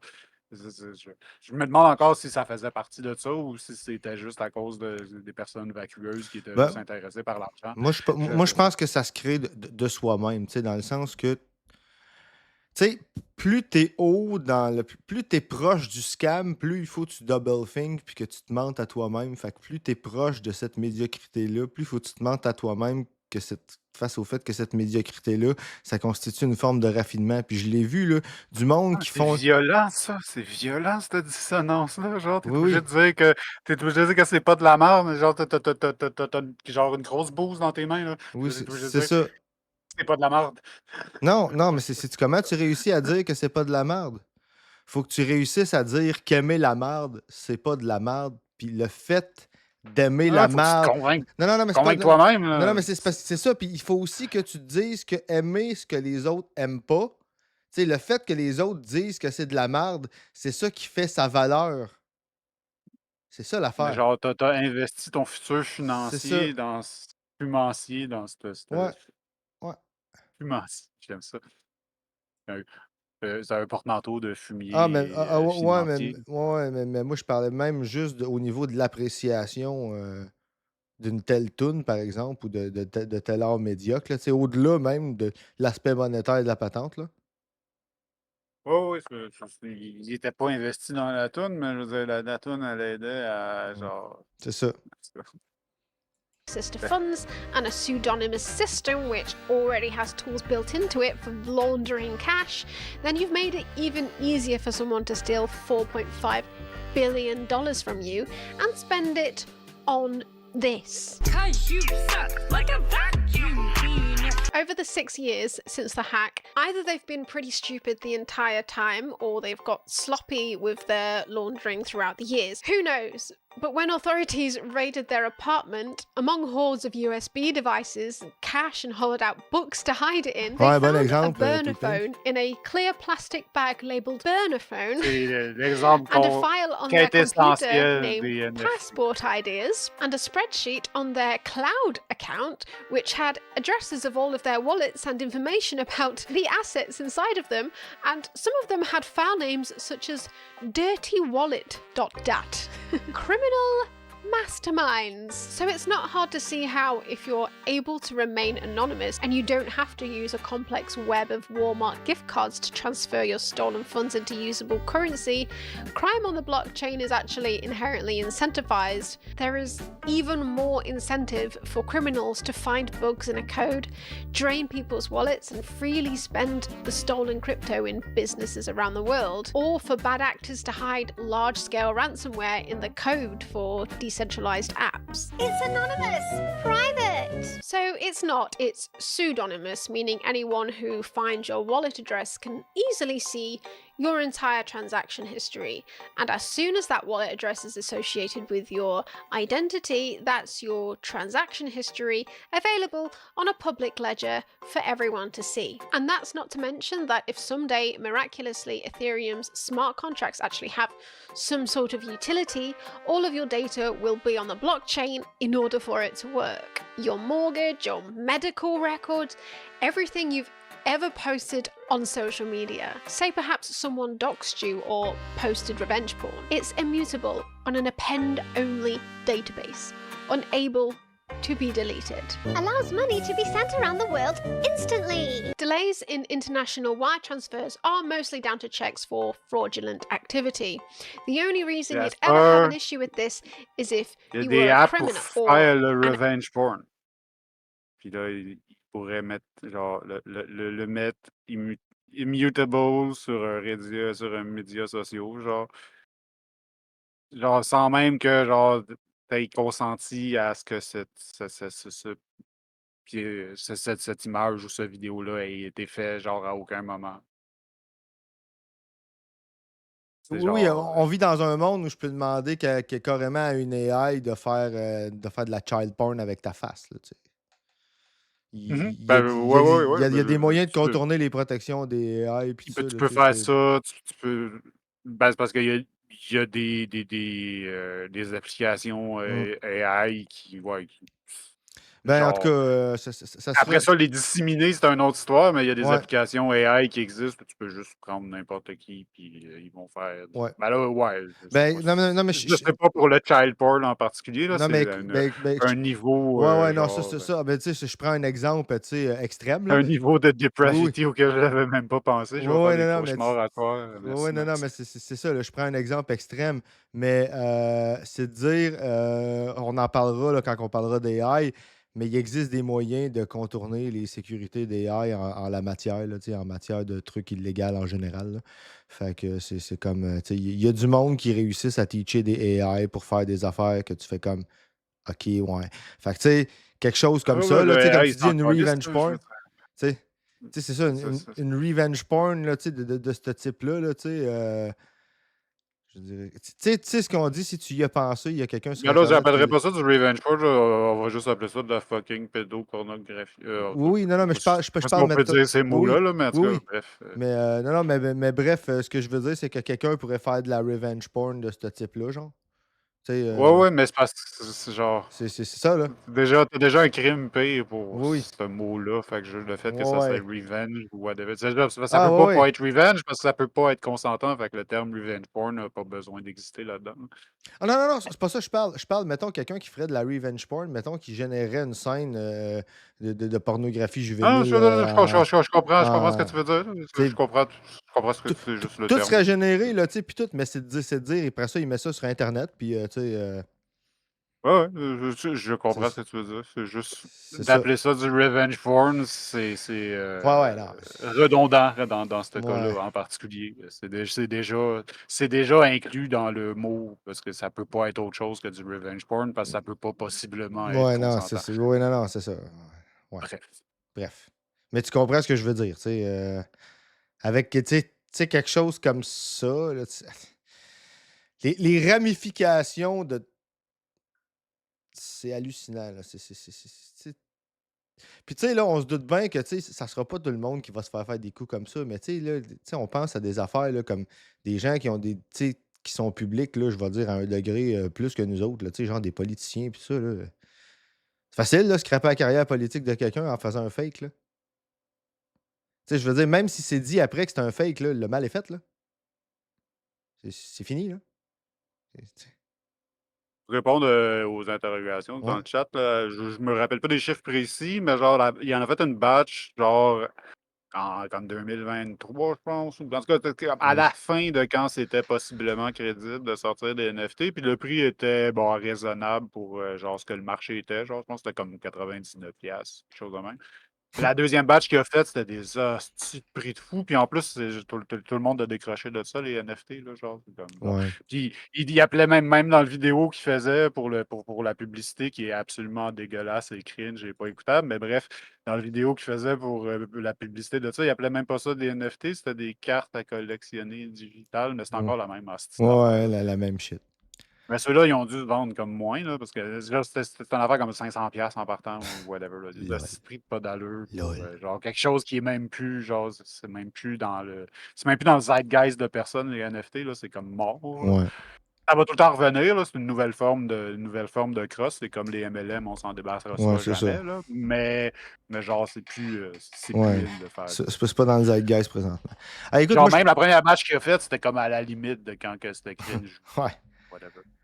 Hey, moi, Ouais, je on prends. arrivait dans un nouveau chapitre, là? Je pense Ouais, que ouais, oui. c'est Hein. ça. C'était comme le début d'un nouveau chapitre. Fait que je prendrai un break. Moi, j'aurais besoin d'un refill de café. Fait Ouais, que. c'est un bon Puis, timing. On est à la moitié du vidéo, ouais. puis à la moitié du segment. On est bien timing. On s'en vient bon. On Ouais, s'en ouais, vient on s'en. quasiment professionnel. À Quasiment. part quand on parle de comment qu'on est professionnel. Exactement. Fait que ça nous amène en même temps à passer la toune de Two Pink pendant qu'il est encore là. Ouais. Pas, Encore une fois, pas merci. faire comme l'autre fois, tu sais, pas passer ses tunes, tu sais, attendre tellement que finalement il est plus là. Tu sais. J'étais justement Non, Touping. finalement, il les a eu dans le show Ben oui, d'après. exactement. Parce qu'on est gentil comme ça. Qui dit, mais Touping, justement, qui dit, mais aussi stupide que ça peut paraître, je pense que le plus gros scam à Trump, c'était de republier une version de la Bible. Puis la Trump Bible comprenait une copie de la Constitution en préface. Genre, il n'y a rien composé, c'est Je veux dire, malade. toute sa vie est une longue série de scams à Wow. Trump, donc c'est dur à dire lequel qui était le. Wow. Ses sneakers aussi, là, c'était quelque chose. Là. C'est Ses petits sneaker. sneakers multicolores. Ouais, il a fait des souliers multicolores, Moi, genre j'avais vu le truc vraiment. du steak, là, aussi. Ça, c'était quelque Ouais, mais chose. ça c'est vieux, là. Ça, Oui, c'est c'est du vieux, mais, classique. mais, C'est du classique. Trump, mais déjà là, les on souliers, voit. c'était genre l'an passé. C'était Ok, genre l'an ouais. passé. C'était pour genre de l'argent pour sa fucking campagne électorale. Ah ouais, mais, mais déjà, avec le steak, on voyait le style puis le genre de personnage, là, tu sais. Ah ouais, mais non, Trump a toujours été Trump. Ouais, clairement. Fait qu'écoute, on s'en va avec la toune de Touping, puis après ça, écoute, je vais mettre, il va y avoir une toune de Sabaton que je sais pas, on en a parlé tantôt, j'ai envie de la dédier à Alexis Cossette-Trudel. Vous allez tout comprendre pourquoi quand vous allez voir le titre de la toune. Ça va être la toune qui va jouer après la toune de Touping, fait que je vous invite à checker c'est quoi. Faut pas ôter les lurkers, là, Max. Là. Hein, de quoi ça? Quel lurker? La joke, Alexis Cossette Trudel, il écouterait notre show. Ah, ben oui, d'un coup, des fois. On serait-tu important s'il daignerait venir dans notre show? Hein? Serais-tu malade? On en rêve tous. Ah, peut-être qu'il l'écoute en différé aussi. Ah, Sur peut-être. YouTube, on met L'intégrale de nos shows sans les tunes. Who knows? Sur YouTube. Ah ouais. Fait que on Il vous apprendrait peut-être quelque chose. Hein? Fait qu'on vous laisse avec la toune de Touping, puis on vous revient dans une dizaine de minutes. Vous écoutez l'Antipode. Et on est de retour pour la suite de la soirée, à moitié du vidéo. Fait qu'on enclenche Sending Money Internationally. Ouais, c'était ça qu'on était à expliquer. Delvey. It is true that it could be potentially used for sending funds to protesters if the state's banking system had cut them off, such as when this happened with the recent Canadian trucker convoy, and the Coiner Bros, of course, went, now we have a use case! We have a solution, guys! We have a use case for Bitcoin, finally! Only to find that they had to concoct a wild set of actions in order to change the computer money back into real money. This somewhat hilariously involved the composition of a publicly available Google Doc in which all of the proposed actions could have been easily intercepted by the police. Just some of the materials needed included printers, paper, ink, large pliers, leather gloves that cover wrists, screwdrivers, pens and paper, and 10 DVD discs. The actions would culminate in the participants smashing the USB printer to pieces in a hotel room that none of them were allowed to leave. Cash would have been easier. A simple scroll down the Bitcoin hashtag on Twitter makes it extremely clear where these people's priorities lie, because regardless of whichever supposed war benefit they're currently peddling, they're clearly only bothered about their own pockets. But you said Bitcoin isn't really doing anything. Right now, Bitcoin is actually saving people's lives. People are fleeing war-torn Ukraine. They're actually leaving to go to Poland. Are they taking their gold bullion bars? Absolutely not. And even if they did get to the border, people are absolutely corrupt. If they get to the border, authorities could say, sorry, can I have one of those gold bullion bars and only let you in that case. So you don't really want to be snuggling up with your Bitcoin. Nobody wants to know that you own Bitcoin. That's the fundamental value. Let me make this clear. Russia is actually attempting to use crypto to undermine the sanctions and the US dollar, and he tricked Vitalik Buterin into helping him do this. In a world run by Bitcoin or any crypto, wars will still be funded. For some reason, they seem to think that fiat funds wars, and for some reason, they think that crypto would never be spent on wars. It makes no sense. Please, Bitcoin bros, put your Coinbase app away and touch some fucking grass. But you can't print Bitcoin like the Fed prints money. We're going to come back to the Federal Reserve and monetary policy, but I'm going to point out here that Bitcoin's 21 million cap is 5 lines of code which could be removed at any time with a hard fork in the system. Just because no one wants the cap to be removed right now doesn't mean that this will always be the case. And this seems like a good time to bring up Tether. Oh fuck. Tether! Moving money in and out of the crypto ecosystem is hard and you have to pay taxes on it, so stablecoins have come about to allow people to hold their crypto in a token which is tied to the value of the US dollar. So stablecoins like Tether and USDC are also supposed to be fully backed by real dollars, but guess what? They aren't, and they lied about this for a very long time. This is another entire rabbit hole, but let's just say they lied about their reserves by transferring funds into an account temporarily while a third party ordered to check to their reserves on a specific date. Then when the Paradise Papers came out, people found out that they were basically the same company as this huge exchange, Bitfinex, just one of the 99% of exchanges that have suffered from a huge hack. And because they were lying about being backed fully by dollars, they could use Tether's dollars to bail out Bitfinex when they lost $850 million of their customers' cryptocurrency after a dodgy bank they were dealing with got shut down, and they lied about it, and the whole thing was started by a past Ponzi schemer, someone who got caught up in an online gambling scam, and someone drowning in allegations of being a full libertarian who wears rare Pokemons in his hat. Guys, this video killed me. So, stable coins hold a hell of a lot of power over the supposedly decentralized crypto market as a whole. And Tether got hacked in 2017 and $30 million was stolen.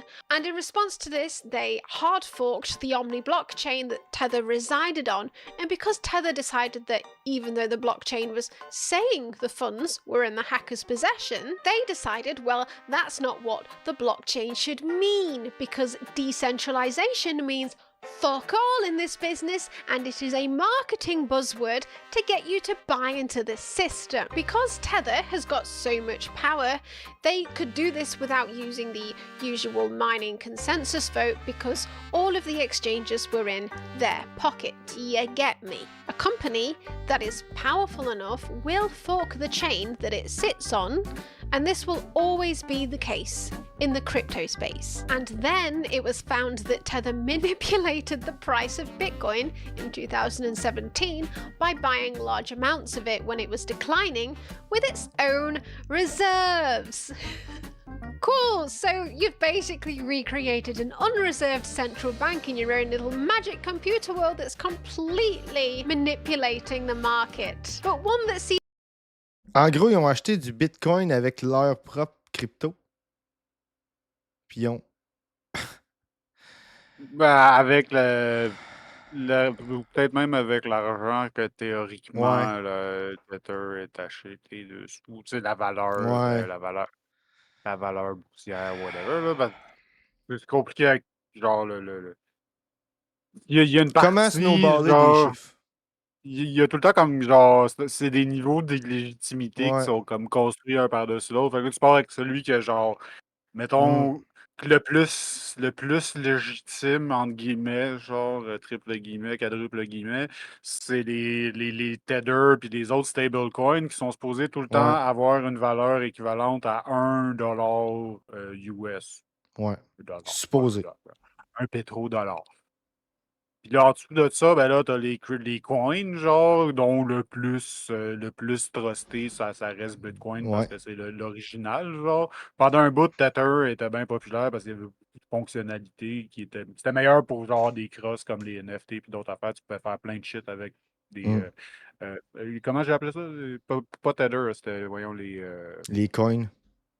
C'était des coins, mais c'était genre un nom, voyons.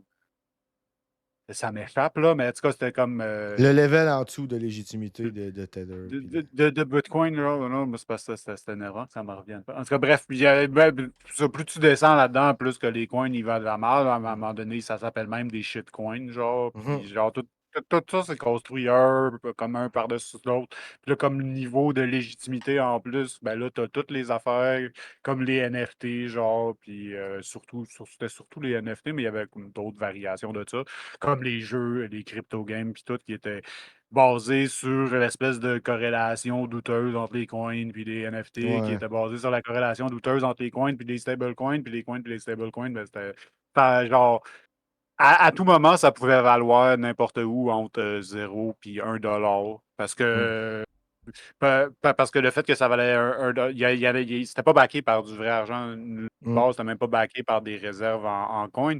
À cause justement que genre c'était les mêmes genre c'était le même portefeuille qui allait dans les deux sens. Là. Ouais.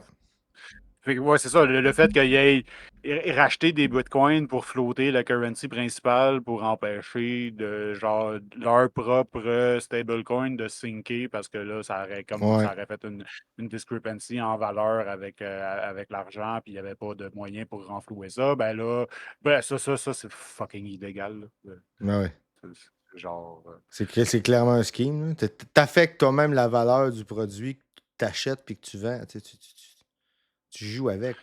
Tu contrôles Ou littéralement. la valeur Tu contrôles le du marché en produit circle. qui Ouais, est c'est ça. architecturé par-dessus toutes les coins en plus. Là, C'est ça. c'était comme pire que ça, En là, parce que plus. c'est pas genre Ouais. du monde qui faisait leur propre cross avec leur propre coin, mais c'était avec genre le truc qui attachait, genre, tu sais, Tu crosses le coin. T'affectes le code du coin avec lequel tout le monde fait le cross. Bref. c'est comme la différence entre la personne qui fait du mauvais asphalte sur un pont, puis la personne qui fait du mauvais métal pour l'architecture qui tient le pont. Ouais, c'est ça. Ouais, c'est ça. Even worse than how bad you think the Federal Reserve is. How people seem to still be using Tether when it literally has worked against all of the core tenets of the crypto philosophy is beyond me. But again, it seems that as long as number go up, nobody cares. It's decentralized, therefore trustless. Systems tend to centralize as they scale, and blockchain is no exception. Bitcoin mining was mostly decentralized back in the noughties, with a few early adopters running single graphics cards in their homes, but it only took around 5 years for just 3 mining pools to have control over more than half of the network. And the people using them now are suffering from all of the negatives of the decentralized aspects whilst using centralized apps built on the blockchain, so they're not actually benefiting from the decentralized aspects at all, they're actually only benefiting from the centralized bits, i.e. using OpenSea and exchanges to cash out into usable money, all things overseen by the evil government, but the entire ecosystem is being sold to them as decentralized. It's not at all. The only supposedly decentralized aspects of the platforms they're using are actually only hindering the users and the programmers. So let's hop back to the Bitcoin 0.1 release notes written by Satoshi Nakamoto in 2009. The root problem with the conventional currency is all the trust that's required to make it work. The central bank must be trusted not to debase the currency, but the history of fiat currencies is full of breaches of that trust. Banks must be trusted to hold our money and transfer it electronically, but they lend it out in waves of credit bubbles with barely a fraction in reserve. We have to trust them with our privacy, trust them not to let identity thieves drain our accounts. Okay, so what have we ended up with? Everybody putting their trust in increasingly centralized mining pools, everyone putting their trust in buggy code written by a human, everyone putting their trust in centralized APIs to connect apps to the blockchain, centralized JPEG selling platforms, everyone putting their trust in Bitcoin whales not to suddenly crash and leaving everyone with pennies, breaches of trust involving wash trading, painting the tapes, selling securities fraudulently, no privacy on a public ledger, a system rife with account hacks through stealing people's identity, all of it backed up by stable coins that are not backed up by real dollars and manipulate the market. In the case of Ethereum, the amount of ether that can be mined is not capped, but it is entirely reliant on code written by this man. It is of course imperative that people have to buy in to any change in the code. As has been shown before, whichever chain Vitalik Buterin is behind, that's the chain that the whales are going to go with, and that's the chain that the underlings will follow. No matter how much these people think this is a purely decentralized system, there is an unusual personality cult surrounding Buterin, and people respect him. Yo, difficulty Ice Age meltdown. C'est là que je cherchais le coin. 927. Le coin, voyons. Ethereum, tabarnak. C'est Ouais, peut-être ça que j'avais dit le premier coup. Hein. L'Ethereum, j'ai connu un gars qui minait de ça. Il s'était monté un truc dans son garage, en tout cas, avec des fans là, pour refroidir tout ça. Là, puis sa facture d'électricité avait monté. Là, puis, Ah ouais, c'est ça, tu mines de quoi que débile. genre ton revenu n'est pas garanti, mais tu fais monter ta facture d'électricité. Genre, tu sais, c'est pas rentable, surtout à cette heure, là. Au début c'était facile, là, mais genre, c'est pas rentable à moins que genre tu aies vraiment une façon d'avoir de l'électricité genre moins chère que l'argent que tu fais, finalement. Ouais, non, c'est Genre, ça. ça en prend beaucoup, puis là, Ben tu sais, ouais. ça scale up, genre, de C'est façon ça. exponentielle, là. Fait que, genre, tu sais, Exact. c'est sûr que le petit utilisateur va toujours être laissé behind, là. C'est Tooping qui dit: «On n'est pas loin de Néron qui cotait sa monnaie avec du cuivre». Ah ouais, de quoi c'est fait que c'est quoi l'or de Rome valait moins cher parce qu'ils mettaient du cuivre dedans, genre, puis qu'il y en ait plus? Ouais, Wow! ben, c'est de l'inflation. Ils printaient de l'argent de cette façon-là, j'imagine. Ouais. Probablement que sous Néron, l'économie renait pas Ouais, non, tellement bien. ça devait pas être top, là. Il devait avoir une différence entre, mettons, un Marcus Tullius, qui était gestionnaire d'État, tu sais, versus un Néron, tu sais, qui était empereur ou, tu sais. Mhm. Ben, tu sais, le terme fiat, ben, c'est dérivé du latin. Je me demandais justement si Mmh. ça venait de cette histoire-là. Ternary. Build your own hash functions for maximum security. In the same way, even though we don't know who Satoshi Nakamoto is, they have been active on the internet in the past, and nothing is stopping them from becoming active again and proposing a fork in the future.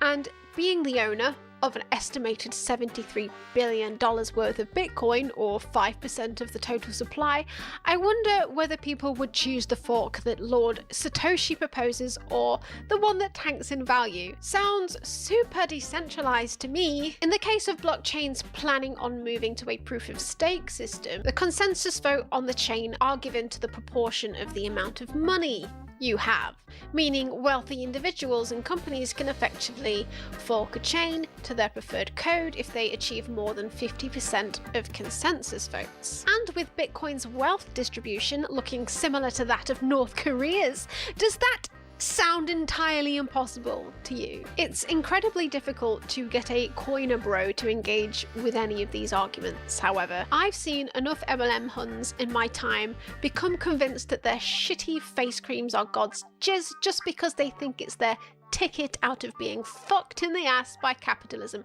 day in, day out. The number one rebuttal to all of this fudding always comes in the form of, oh, well, it's early days. This was relentlessly shoved in people's faces during the Super Bowl halftime show, in which all ads were trying to spread FOMO, one of them even comparing the invention of crypto to the invention of the wheel, forks, toilets, the moon landing, light bulbs, the Walkman, even democracy. Matt Damon basically calls you a puss boy for not investing in one of them. History is filled with almosts, with those who almost adventured. Equating an athlete scaling a rock in freezing temperatures to you sitting on your ass and signing up to crypto.com to purchase a fucking JPEG because Justin Bieber did. I'm not sure I can think of one revolutionary invention in history which had to try so hard to convince the entire populace to invest in it before it had even been proven useful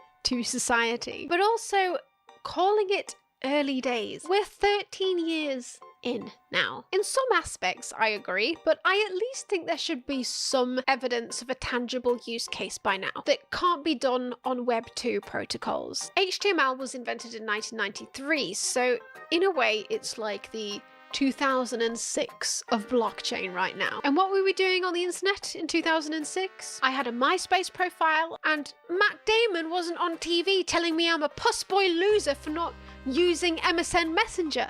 I kinda wanted to do it anyway. Moxie Marlin Spike, in January this year, composed a blog in which he criticised the Web3 protocol. His main points were that no one would ever want to run their own server, and huge parts of it are still centralised, such as the APIs used to connect the MetaMask wallets to the chain. And Vitalik Buterin responded with various assertions that all of this was coming. But here's the fundamental problem with believing that Web3 utility is on its way. Because a blockchain needs to pay miners to mine to make it work, a blockchain needs a native currency. So Vitalik Buterin comes along and makes Ethereum. Ethereum's currency is called Ether. Before Ethereum is released to the public as this revolutionary blockchain tech, Vitalik and a load of his mates, including Peter Thiel, get given a load of Ether before it shoots up in value. This is called a pre-mine. It doesn't matter whether Ethereum is a good tech or not, because your software developers will come along anyway to make some cash. These software developers will buy a load of Ether and then say, hey, we've got this great idea for giving this blockchain some utility, and then they market their proposed utility and then promote an ICO to get people to invest in this proposed utility with the hope of making money. And among a lack of securities regulations, swathes of inexperienced retail investors pour their cash into a project that they know nothing about. There's a name for bogus software promises already, and it's called vaporware. Vaporware is promises of software that never materialize and only exist to prevent customers from switching to a different solution. So the vaporware shillers make money from the ICO and the Ether shooting up in price, and in turn, Vitalik and his whale mates profit from the Ether shooting up in price, and the software developers have no reason to make the software actually fulfill its goals at all, because they've all already made a fuck ton of money. With the invested money, they've got two choices. They can either ride out the vaporware promises for as long as possible, waiting for the Ether to go up even more based on the bogus promises of other vaporwares, or they can rug and take the money and dip with no consequence. Either way, Vitalik Buterin wins, other Ether whales win, the software developers win, and nothing of true utility ever gets built. In the real world, when a company goes public, if you don't provide real value to the public, you lose money. But why, oh why, would Matt Damon be calling us puss boys if blockchain is useless? Well, there's a lot of billionaires and millionaires stuck in the system who want to pump the bag and cash out. But there's also a lot of people who legitimately want this technology to be revolutionary, and we have to understand why. Writing this script caused me physical pain. I'm serious.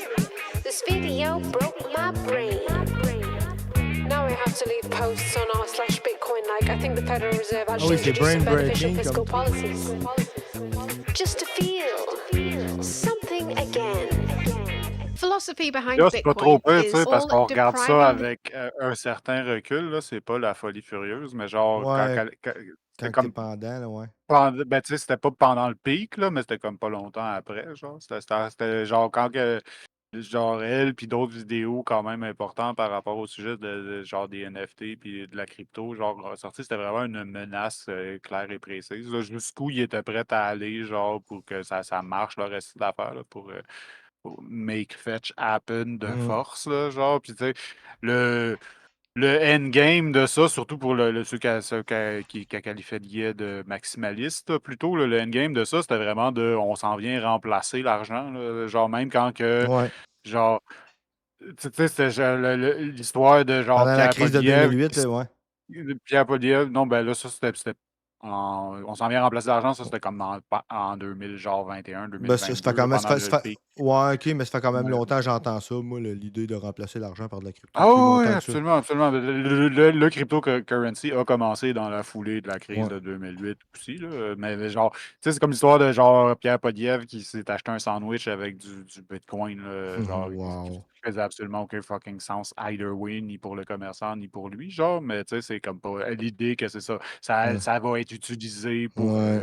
pour des transactions de la vie courante, puis tout, ce qui est, c'est impossible structurellement pour la façon que le système fonctionne de toute façon, genre, mais que Ben ouais. c'est dystopique si ça Juste le fonctionne, genre. processing, tu sais. Ouais, c'est ça. Genre, l'affaire avec ça, c'est que c'est toute une crosse, puis tout le kit, mais si ça donne que ce qu'ils disent arrive pour vrai, c'est pire, c'est 1000 fois pire que c'est juste Mm. genre, c'est juste de la brume, puis de la En bullshit, puis gros, que. ça serait pire si ça serait pas une crosse, bref.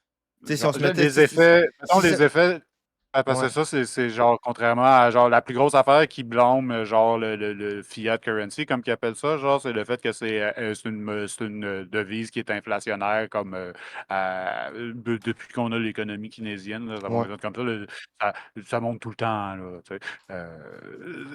Genre, fait que ça a un certain effet négatif sur le pouvoir d'achat des gens, mais les effets d'avoir une devise centralisée qui serait déflationnaire, ça serait 1000 fois plus délétère. Là. Tu pourrais pas avoir, d'un, tu pourrais pas avoir aucun programme social, puis ça, c'est pas, Qu'est-ce que tu appellerais it's une a mesure? feature, not a bug. Ouais, Puis en mais attends un plus, peu. Mais qu'est-ce que tu appellerais une monnaie déflationnaire versus une monnaie inflationnaire? Dans quel sens? l'argent que tu as vaut Ouais. toujours de plus en plus cher. Ouais. Ce qui veut dire que Non. pour le monde qui ont besoin d'utiliser leur argent pour acheter des choses, pour des biens Ouais. communs de la vie, whatever, ils perdent une valeur intrinsèquement. À toutes les fois qu'ils dépensent leur argent, ils perdent de la valeur future de leur argent parce que leur argent vaut toujours de plus en plus cher.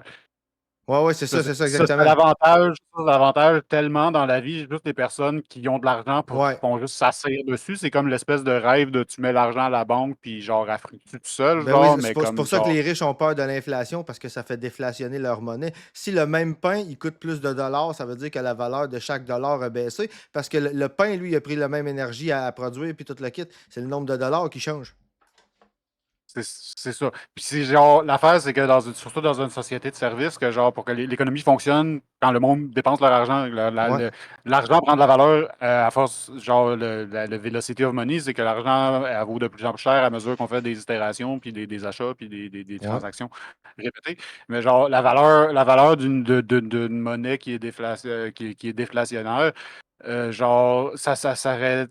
Genre, t'es puni. L'idée de consommer, de dépenser ton argent, c'est automatiquement punitif. Genre, l'affaire que tu achètes aujourd'hui, genre, va te Va coûter coûter moins cher plus tard, genre, c'est ça? demain, genre, whatever. Fait que Ouais. ça détruirait, genre, Ben, l'économie, quoi, la façon en que ça fait, existe. Genre. avoir une monnaie qui vient de plus en plus chère, c'est ça que ça ferait. Ça ferait que le lendemain, le même pain coûterait moins de dollars. Fait que tu as intérêt à tasser sur tes dollars puis à attendre. Ouais, c'est ça. Mais si tu peux pas faire ça, ben, tu perds de la valeur. Genre, Exactement. puis tu Exactement. prends du recul dans la société. Fait que Fait dans la vraie mais vie, un pour le bitcoin, monde ça qui vit avant. paycheck to paycheck en partant, genre, ça, là, t'as jamais moyen de gravir les échelons d'une société construite à partir de ça. Puis je veux dire, le fait que le monde est désincentivisé à dépenser leur argent dans une économie moderne, c'est un genre, c'est une immense contradiction. Là. Genre, Ouais. l'économie pourrait pas fonctionner comme ça. Puis on pourrait pas avoir aucun esti de programme social non plus parce que c'est basé sur l'inflation puis sur genre ben, c'est pas basé sur l'inflation, là, mais ça marche en tandem avec les mêmes leviers qui causent l'inflation, ou whatever. Genre, le concept d'avoir une monnaie inflationniste, ça tuerait complètement le welfare, puis genre tous les filets sociaux aussi. Genre, Quand, quand tu parles d'une monnaie inflationniste, tu veux dire une monnaie qui augmente au fil du temps plutôt qu'une monnaie qui diminue de valeur au fil du ouais, temps. juste le contraire de la monnaie fiat, que genre on va avoir Exactement. le supply dont on a besoin pour faire fonctionner l'économie, puis après ça, on fait le calcul de combien qu'elle vaut, genre, ben là, c'est genre ça vaut tout le temps la même affaire, puis le reste des affaires coûte comparativement plus cher. C'est comme le contraire. Ouais, non, c'est ça exactement. C'est de dire. Je l'explique mal, genre, mais ça serait En gros, catastrophique, là. en gros, C'est même c'est de pas, dire. c'est même pas un niveau en- libertarien de mauvais, là, ouais, non, c'est c'est juste ça. C'est ça. Ben, je vais te. comme qui dit, comme Gérald Filion dirait, mais pour pas la même affaire, ça serait une bombe atomique dans l'économie. Non, c'est ça. Tu sais, mettons, on va faire ça la différence. Avoir une monnaie qui fait que demain matin, ça me coûte moins de dollars pour acheter le même pain versus une monnaie qui me ferait que demain matin, ça me coûterait plus de dollars qu'aujourd'hui pour acheter le même pain. Tu sais. C'est ça la C'est ça. différence. Ben là, ça te coûterait moins cher d'acheter le pain demain. Mais c'est l'équivalent de payer Oui, plus cher aujourd'hui. ça te coûterait pas moins, ça te coûterait moins cher dans le sens que ça te coûterait moins de dollars parce que chaque dollar vaudrait plus cher, la monnaie aurait eu une inflation. C'est ça. C'est que quand tu parles d'une monnaie inflationniste, j'imagine que c'est dans ce sens-là Non, que tu parles. l'argent est déflationnaire. C'est passé le contraire de l'inflation. Ouais, ouais. Ben, ouais, non, ça dépend de quoi tu parles. Tu sais, c'est parce que je te dis ça, je sais pas si tu étais au courant. En entrevue, l'ancien premier ministre du Canada, Paul Martin, s'était fait te demander c'était quoi l'inflation, tu sais, parce qu'il était économiste de formation. Puis sa réponse a été tellement écœurante qu'elle est citée aujourd'hui dans des conférences d'économie. Puis tout ça. Tu sais. Il dit l'inflation, il dit c'est t'as un gars qui vend du pain puis qui dit combien le monde sont prêts à payer pour mon pain. Puis là, il y en a un qui dit une pièce. Puis il y en a un qui dit moi, je te donne 2 piastres ton pain. Puis l'autre, à un moment donné, il dit 3 piastres. Puis ça va arrêter le jour où il n'y a personne qui va vouloir donner plus pour le pain. Bon. Un jour, à un moment donné, tu sais, à force de transactions, puis tout ça, il dit s'il y a quelqu'un qui veut payer plus que ce que le monde paye habituellement parce qu'il y a plus d'argent, ben, le pain va soudainement valoir 1 pièce de plus. Tu sais. Il dit s'il y a quelqu'un qui donne 1 pièce pour le pain vaut 1 pièce. Puis s'il y en a un qui dit moi, je suis prêt à payer 2 pièces pour le pain, ben, le pain maintenant vaut 2 pièces. C'est ça l'inflation. Fait que ça veut dire que si tu as du monde qui ont de plus en plus d'argent concentré dans leurs mains, comme des riches, comme ça, si tu as les moyens de tasser sur ton cash parce que ton bitcoin il monte, donc que le même pain te coûte moins de dollars, tu as avantage à tasser sur tes dollars. Fait que plus tu en as, plus c'est payant. Mhm. Ouais, c'est ça. Si tu as du Puis pain, là, c'est je pas veux dire, payant. dans une économie où ce que, genre, comme je disais, le supply de Bitcoin est 100 fois plus centralisé que le supply d'argent normal, ben genre, ça créerait automatiquement genre, une nouvelle aristocratie, genre, genre une nouvelle classe Exact. capitaliste instantanément du jour au lendemain. Mettons que ça serait comme implémenté tout Ouais, d'un coup, là, exactement. qui est encore, je le dis encore, c'est techniquement impossible. Exact. Là, donc, Exact. une bonne chose. Genre, même si ça arriverait comme qu'il disait, genre, ça serait encore plus délétère que le fait que c'est une crosse, qu'il y a des personnes, genre, des dizaines et des dizaines de personnes qui perdent, genre, Pour, l'argent de leur grand-mère, pour, genre. pour, pour simplifier ça encore plus, tu as le gars qui a le pain, puis tu as le gars qui a le cash. Le gars qui a le cash, si l'argent vaut de plus en plus cher, là, est crissement avantagé. Parce que le gars qui a le même pain, plus le temps avance, moins il y a de dollars pour son nombre de pain. Moins il y a de dollars, moins il y a de nombre de dollars pour le même pain. Tandis que le gars qui a l'argent, lui, là, plus ça va, plus pour le même nombre de dollars qu'il a dans son compte en banque, sans même que ça l'augmente, il y a de plus en plus de pain, lui, sans qu'il y ait rien qui se passe. Mhm. Ça serait la même affaire, c'est la même affaire ceux qui veulent revenir au gold standard. Là. D'ailleurs, je pense que c'est à ce segment-là qu'on en arrive. Là. C'est la même affaire, sauf que c'est un gold standard digital, genre. C'était ça l'idée à la base du Bitcoin. Là. Puis là, tout le reste, la crypto-programmation en arrière, c'est comme la façon qui make it happen. Mais l'idée, c'était Ouais. d'avoir un espèce de gold standard qui est.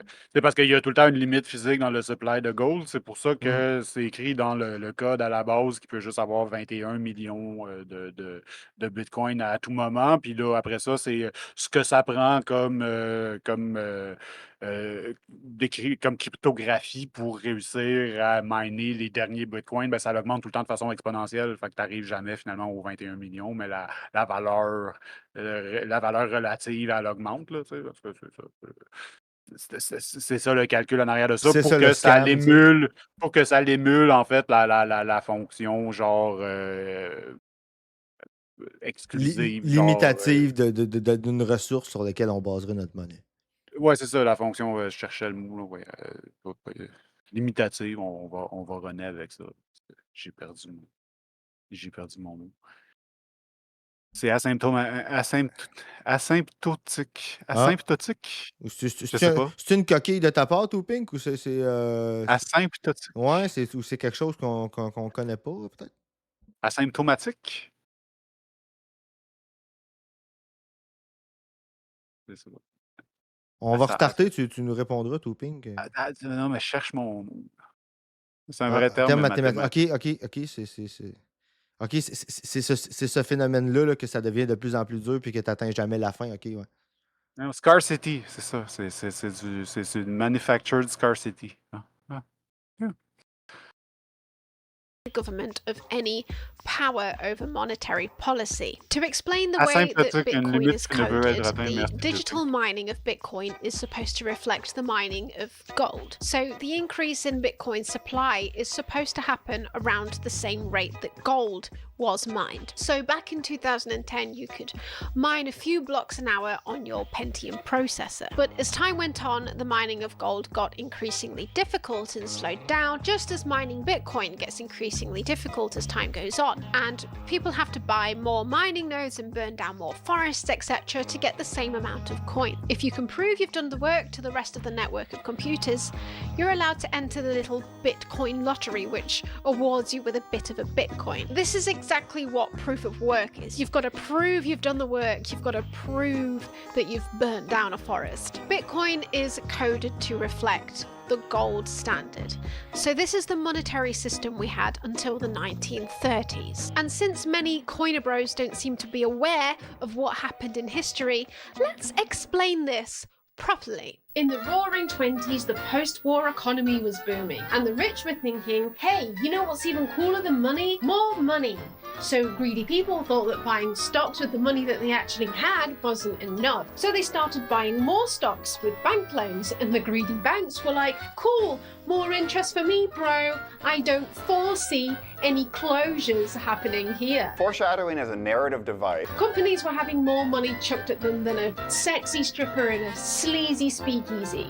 They didn't know what to spend it on anymore, and because people had already bought the stuff that they needed, they started to buy stocks instead. And there was way too much money sloshing around in the system without any actual products being produced or bought by customers. Wait, does that kind of sound familiar? People started to notice the lack of any actual value leaving the system, and panic began to spread, and people ran to the banks to take all of their money out. Banks at the time were very small and had to sell assets and take out loans themselves to give people their deposits back. This sucked all of the money out of the economy at once, and a deflationary spiral happened. Prices dropped, businesses cut costs, people got fired, nobody had money to spend on goods anymore, inventory built up, prices dropped even more, ad infinitum. Then, during the 1930s, the Great Depression was swinging its dick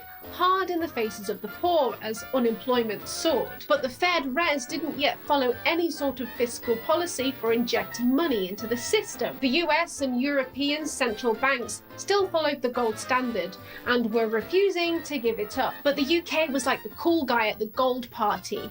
And when we left the gold party in 1931, gradually over the next 5 years, all the other countries were like, yeah, this gold party kinda sucks, and by 1936 all countries were out and smoking some green at the way cooler, much more laid back Fiat after party. In that same year, John Maynard Keynes came through and dropped his smash hit, The General Theory of Unemployment, Interest and Money, and told the world's governments that if they bought 12 hard copies each, they'd all get a free Keynes Friend NFT. And that's why we all follow his teachings on fiscal policies to this day. Actually, it might have been because it turned out they worked pretty well. Il y a comme du detail ici que je voulais avoir. Qu'elle a comme dit trop vite. Depression was swinging its dick hard in the faces of the poor as unemployment soared. But the Fed Res didn't yet follow any sort of fiscal policy for injecting money into the system. The US and European central banks still followed the gold standard and were refusing to give it up. But the UK was like the cool guy at the gold party. And when we left the gold party in 1931, gradually over the next 5 years, all the other countries were like, yeah, this gold party kinda sucks, and by 1936 all countries were out and smoking some green at the way cooler, much more laid back Fiat after party. In that same year, John Maynard Keynes came through and dropped his smash hit, The General Theory of Unemployment, Interest and Money, and told the world's governments that if they bought 12 hard copies each, they'd all get a free Keynes Friend NFT. And that's why we all follow his teachings on fiscal policies to this day. Actually, it might have been because it turned out they worked pretty well. Because securities fraud was rife in the lead up to the stock market crash. Wait, does that kind of sound familiar? The SEC was created in 1933 along with the FDIC, which acts as a sort of bank insurance policy that the banks pay a premium for. And this ensures that if a bank ever fails ever again, everybody's deposits would actually be protected up to a certain amount. Not everybody was happy with the retirement of the gold standard and the inception of the Fed Res, however, especially the rich. So wealthy businessmen plotted to overthrow President Roosevelt and replace him with a dictator. Thankfully, this never happened, but you could probably call what's happening right now Business Plot 2, Blockchain Boogaloo. Cut to German schoolchildren being read stories from a pamphlet called The Protocols of the Elders of Zion. It is Nazi Germany, 1933, and Hitler is using the Great Depression to gain power. The belief of a planned secret world domination spreads, along with the belief that Jewish people are controlling the press and the central banks, and slowly devaluing your money through inflation to keep it for themselves. Wait, does that kind of sound familiar? They recommend buying gold to protect yourself. One of the main assertions being that gold equals money. Wait, does that kind of sound familiar? These ideologies became inextricably linked with wealthy businessmen who still believed in the gold standard. Eugenics and debunked bell curve theories gained traction, a science funded by the wealthy industrialist owners class. A cult was formed based on an obsession with the gold standard. The same man who started that cult went on to create the Freedom School, which birthed the modern American libertarianism movement. They require a license to drive. What's next? Requiring a license to make toast in your own damn toaster? Ooh, fun fact, Charles Koch was one of the students. The ideologies of the Freedom School have weaved their way through the last century, with reincarnations through various libertarian organizations and figures such as Ron Paul and Murray Rothbard, who were also strong gold standard proponents. In 1997, libertarians James Dale Davidson and William Rees-Mogg, yes, that is his dad, published The Sovereign Individual, expressing disdain for peasants. In 1997, libertarians James Dale Davidson and William Rees-Mogg, yes, that is his dad. C'est une personnalité de la Chambre en Angleterre. Ok, ouais. Il était assez excentrique, là, je me rappelle plus. Ok. C'est un des pires ou un des moins pires. Mais bref, en tout cas, c'est une blague locale, je pense. Ouais, il ressemble à Stéphane Blais un peu, effectivement.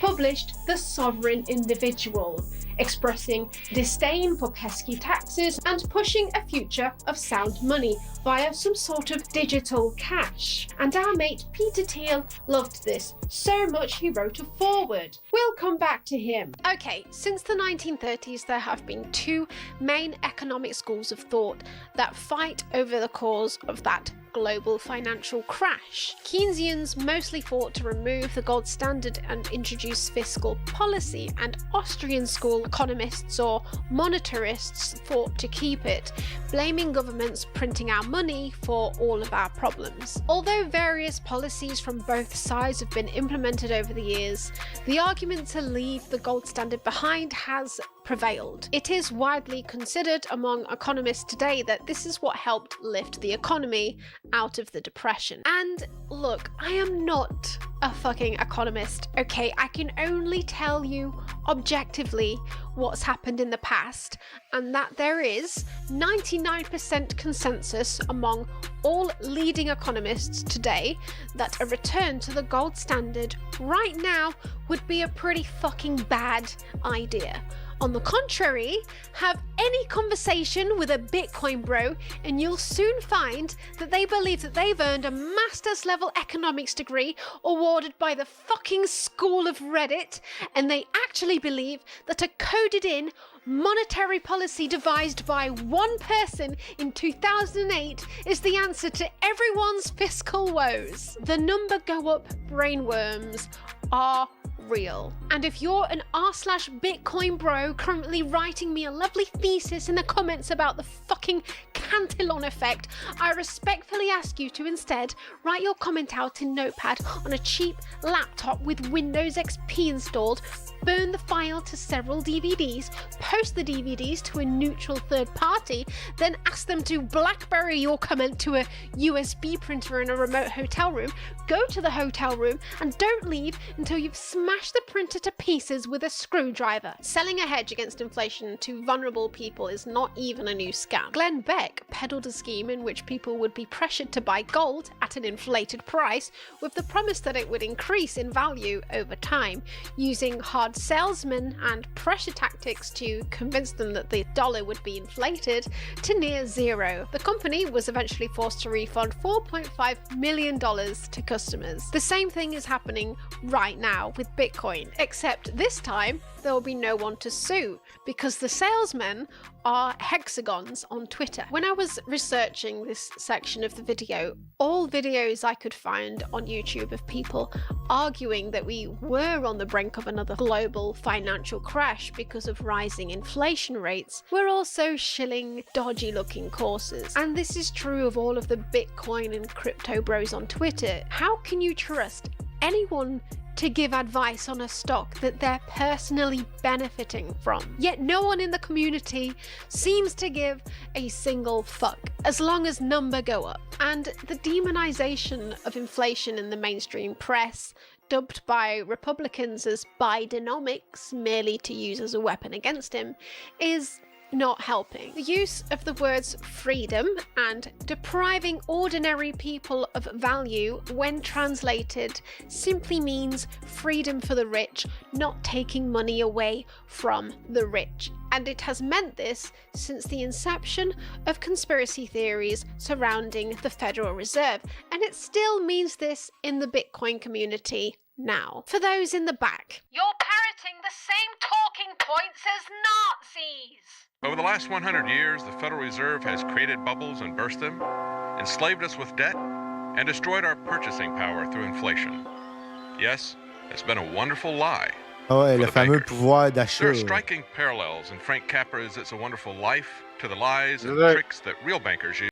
C'est vrai que l'inflation, ça a Oui. des effets néfastes sur la société, sur Oui. le pouvoir d'achat, pis tout le kit, mais l'affaire, c'est que dans le même système, il existe d'autres leviers que tu peux utiliser pour compenser pour ces C'est ça. effets-là, parce que c'est des effets qui sont incrémentales. Fait que tu as juste à Mm. annexer des trucs importants, comme genre le BS, par exemple, ou c'est juste le premier exemple qui vient en tête, ça veut dire. Mais genre, il y a d'autres leviers qui peuvent être utilisés pour compenser pour ça, genre ce qui Hein, de est. quoi, de quoi ça, mettons, que c'est quoi ton exemple avec l'aide sociale? Genre de l'augmenter, quoi? Oui, oui, c'est ça. Ouais, Tu sais, ok. le gouvernement, après ça, Ouais. peut genre. Ça fait plus Genre d'argent en bas que de l'argent qui se dépense puis qui roule, ouais, je comprends. Parce qu'à cause, genre, du fait que l'économie grossit tout le temps, genre, le gouvernement a tout le temps une espèce de marge, genre, pour Mm. dépenser de l'argent pour des affaires, tu sais. Il y en a des leviers qui pourraient être utilisés. Puis là, c'est pas le cas. Genre, il y a eu un gros rush d'inflation, puis là, Ben les oui. leviers ont pas été, ben, whatever. Quand, dans ce temps-là, oui, il y a un recul du pouvoir d'achat de la population, puis tout le kit, ça fait mal à tout le monde, là. Sauf Mm. que, genre, tous les filets sociaux, puis les leviers qui permettent C'est parce que, de compenser pour le fait que l'argent elle inflationne en général de 1 à 2 par année. tu veux dire, Genre, l'argent déflationne puis les produits inflationnent, mais ouais. non, en tout cas, Ouais, on ouais, comprend. whatever. La valeur de chaque Avec dollar, l'argent, la valeur de chaque dollar baisse, fait que ça te prend plus de dollars pour le même produit. C'est l'inflation. grosso modo, oui, c'est ça. Mais c'est ça. Mais tu m'as arrêté dans mon Excuse-moi. fil d'idée. Excuse-moi. C'est quoi que je disais, Max? Tu disais que l'économie grossit, le gouvernement, il y a une marge, il y a des leviers, puis là, ben là, ça l'a Ouais, pas c'est ça, les leviers ont suivi. ça a pas suivi, mais genre, tout- toutes ces affaires-là, genre, c'est comme contradictoire genre le gold standard, puis ou être assis sur un argent qui est déflationniste. Ou le contraire, bref. Ouais, ouais, on Genre, comprend. le gold standard ou les bitcoins, genre, fait fait que c'est ça, je l'explique mal, Ben non, non, mais mais on comprend. Ben, c'est ça. je trouve pas que tu l'expliques si mal que ça. Genre, avec l'économie keynésienne, genre, les gouvernements ont une espèce de flexibilité, genre, avec le supply of money, qu'il y avait pas dans le temps que, genre, ça prenait du hard money pour backer leur économie, que tu pouvais juste, à un certain moment donné, tu pouvais juste aller en chercher en faisant la guerre ou en te faisant des colonies en Afrique ou whatever. Genre, c'était tout le temps capé, genre, fait que là, le gouvernement avait pas la flexibilité d'être capable d'avoir des programmes sociaux ou de runner sur une certaine quantité d'endettement qui, genre, tu sais, ça, c'est tout le temps comme un peu, genre, timé avec l'inflation, puis genre, tu sais, ça a l'air arrangé avec le gars des vues, genre, mais l'effet de ça, c'est que le gouvernement est capable de fonctionner, puis d'offrir des filets sociaux, puis tout le kit, puis d'avoir un déficit, mais d'avoir une économie qui rattrape le déficit, puis d'avoir, tu sais, c'est comme un espèce d'engrenage, Oui, là, oui, tu sais. c'est une balance. Tu sais, j'avais déjà vu quelqu'un qui avait utilisé comme analogie une baignoire que tu remplis, puis Ouais, qui Adam s'écoule, Conover, puis que. dans sa série Adam Ruin Everything, il fait vraiment une bonne Mm. explication aussi. Là, c'est comme tu sais, c'est comme des pistons, Ouais. genre, puis whatever. Là, tu sais, Ouais, non, c'est ça. c'est ça. Moi, celle que j'avais vue, comme je l'ai dit, c'était une baignoire que tu remplis, puis faut que tu l'empêches de déborder, puis faut que tu l'empêches de descendre trop bas en même temps. Tu sais, faut que tu maintiennes le flow à un certain degré, là. Fait que, C'est ça. Ouais, non, puis, tu sais, je veux dire, Mais l'inflation, c'est le cauchemar des riches, tu sais, parce qu'eux autres, ils sont assis sur des dollars. Fait que si demain matin, tu as moins de trucs pour tes mêmes dollars, c'est eux autres que ça dérange. C'est pas le gars qui a du pain. Le gars qui a du pain, lui, je veux dire, il s'en fout là, que demain matin, il va avoir plus de dollars pour son pain. Là. ouais, mais je veux dire, la relation proportionnelle entre leur argent et l'argent du reste du monde reste la même. Genre, c'est une espèce de genre. Oui. C'est un gros spook que genre ils agitent pour faire peur à la classe moyenne aisée et plus, là, genre. Oui, non, c'est ça. Oui, oui, Comme les effectivement. taxes, là, tu sais. Oui, oui, mais dans la vraie vie, l'inflation, c'est eux autres que ça désavantage. C'est pas le. C'est pas. Ben, je veux dire, moi, Je veux dire, oui, oui, ça nous désavantage, mais je veux dire, en proportion, ça désavantage plus celui qui a des milliards que celui qui a 1000 pièces. oui, parce que c'est leur milliard qui se C'est ça, qui dévalue, c'est ça, mais exactement. genre, proportionnellement, genre, ça change pas grand-chose. Ça change, tu sais, ça a des répercussions sur leur portfolio, Ben puis oui. tout le kit, genre, sur les grosses, la Ben oui. macroéconomie, là, genre, parce que, Moi, je donne. parce que sinon, je veux dire, si le prix des biens et services augmente, genre, si t'es à l'aise puis que t'es pas, genre, Mm. ça t'inquiète pas d'être capable d'avoir tes biens et services, ça t'affecte moins que la personne qui, genre, tu sais, mettons les BS qui sont pas annexés avec le coût de la vie, ben, genre, ils vont Indexé, tu être veux dire? capables annexer, le prix indexé, ouais, Indexé. whatever. Annexé, c'est pas tout à fait la même chose. En effet, indexé. Bref, tu sais, sur toi 750 pièces à tous les mois, puis que genre le prix de tes biens et services de base augmente, ben, tu es moins capable de Mm. te payer des prix et services, des biens et services. Là. Ça fait mal d'une autre façon, genre. Tu sais. Oui, mais ce que je veux dire, c'est que Plus- du point de vue d'un consommateur, tu sais, comme toi et moi, tu sais, au bas de l'échelle, nous autres, ce qui compte, c'est que le ratio reste le même. Tu sais, nous autres, tant que la paye suit le Ouais, coût mais de la c'est vie, ça, elle on le est fait pas. correct. Tu Elle le sais. fait pas Oui, aussi, oui, là, c'est là, ça. là, C'est un autre présentement, des elle le fait pas. problèmes. Ben, Elle ben pourrait, oui. mais elle le fait pas. Ben oui, là, présentement, elle le fait pas. Parce que là, quand que l'inflation monte, le riche, il dit Hey, mon argent vaut moins, moi, tu sais, moi, je fais moins de profit, moi, j'en ai moins. Fait qu'il faut que tu compenses pour qu'est-ce que je fais de moins. Fait que là, il en pompe de plus en plus dans les poches des pauvres, il nous en coupe de plus. Ouais, tu sais, là, l'économie, elle va pas bien, il y a gros de l'inflation. Fait que là, tu sais, si on veut relancer l'économie, il faut alléger le fardeau fiscal de blablabla. Bla, bla, bla, bla, parce que c'est eux autres que ça l'affecte. Tandis que nous autres, on s'en fout, nous autres, c'est OK. Ah, ils auront pas faim. C'est pas grave. Ouais, non, c'est ça, eux autres, ils n'auront pas Bon. faim. Tu sais, dans la vraie vie, là, quand le prix du Sérieux, je pain pense augmente. qu'en termes de dollars, genre, en Ouais. termes de vrai argent, genre, je pense que c'est les taxes qui leur font pas mal beaucoup plus peur. Puis juste la venue imminente du socialisme là, qui leur fait peur plus que l'inflation de 1 ou 2 qui leur permet de maintenir ce système-là debout de toute façon, genre, mais bref. Ah ouais, ouais, mais tu sais, je veux dire, La différence entre les libertariens et les libéraux, là, les ouais, libéraux, ils ont juste compris qu'il faut pas chier où ce qu'ils mangent, là, puis ouais, c'est ça. les libertariens n'ont pas compris. Mais c'est ça, les libéraux, c'est ça, justement, hein, ils nous en font passer en chiant pas ou ce qu'ils mangent, tu sais, mais on est quand même pogné avec la merde, tu sais. Ah ouais, non, On c'est la ça. voit juste moins, tu sais. L'usine à saucisses, à cette heure, est Ouais, juste déménagée dans un autre pays aussi. c'est ça. C'est Exact. tout le genre. Ouais. Used to create the Federal Reserve. And then they were shocked when Jordan Peterson was announced as a speaker at a Bitcoin event. Are we the baddies? 0.01% of people invested in Bitcoin own 27% of Bitcoin right now. Who do you think is going to win here in the long run? How is that wealth all of a sudden going to be redistributed to the poor? You're not subverting the system. The system has already subverted you.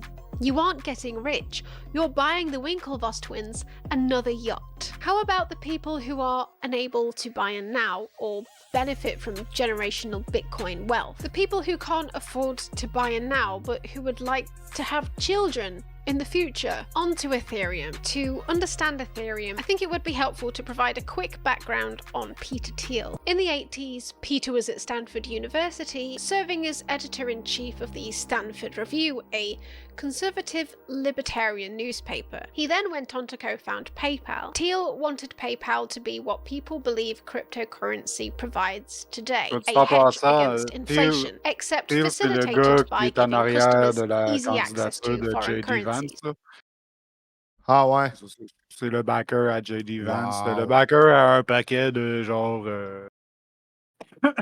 de politiciens douteux qui ont fail misérably, là, mais genre son plus gros succès de ses poulains à date, c'est J.D. Vance. Là. Fait que, là, mettons, il y aurait eu genre une ligne directe avec le pouvoir, genre, mettons que Trump gagnerait. Là. Parce que genre le deal, c'est que genre une partie de ses idées totalitaires, Évidemment. libertariennes, genre c'est ça. Puis ça vient avec parce que lui, il y a des masses et des masses d'argent à dépenser pour corrompre la politique encore plus qu'elle l'est déjà. Là. He now regards the company as it is today as a failure of PayPal's original goal, and in 2015 on a Reddit AMA he mentioned his interest in Bitcoin fulfilling this vision for him. After selling PayPal in 2004, he went on to co-found Palantir, a data analysis firm. They stated that they could use their knowledge of fraud detection software in the fintech industry and apply this to a wider spectrum of datasets to detect terrorist activity on the internet. And their first backer was the CIA. Clearly building up an increasing interest in the harvesting of data, it's not surprising why in 2004 Peter dropped $500,000 into Facebook, becoming the first outside investor. He acquired 10% of the company and a position on the board. In 2013, Palantir controversially became involved in the Cambridge Analytica scandal. Cambridge Analytica had gained access to 87 million Facebook profiles without the user's permission and used the data to target political ads. And it was this that experts believe may have swung the Brexit vote in Leave's favour. It was alleged by a whistleblower that multiple Palantir employees sort of helped them with this. Interestingly, Cambridge Analytica attempted to start its own cryptocurrency, Dragoncoin, for the specific purpose of harvesting people's data. It was marketed to the Chinese public as a way to gamble in casinos on the island of Macau because gambling regulations in China were rather restrictive. But the project was abandoned once the scandal came to light in 2018 and the company was shut down. The way that Cambridge Analytica was talking about it, they were viewing it as a means of being able to basically inflict government control and private corporate control over individuals, which just takes the whole initial premise of blockchain technology and turns it on its head in a very dystopian way. The year after Cambridge Analytica collapsed among a sea of controversy, in 2013, a young Russian man called Vitalik Buterin wrote the white paper for Ethereum. And in 2014, the Thiel Fellowship funded Vitalik Buterin with $100,000 to drop out of that stupid woke college that was no doubt poisoning his brain with evil multiculturalism and holding him back, and got him to pursue Ethereum full-time. In 2020, the NHS asked Palantir for help in battling the spread of the pandemic. Palantir charged the NHS just £1 for their services. They didn't care about the money.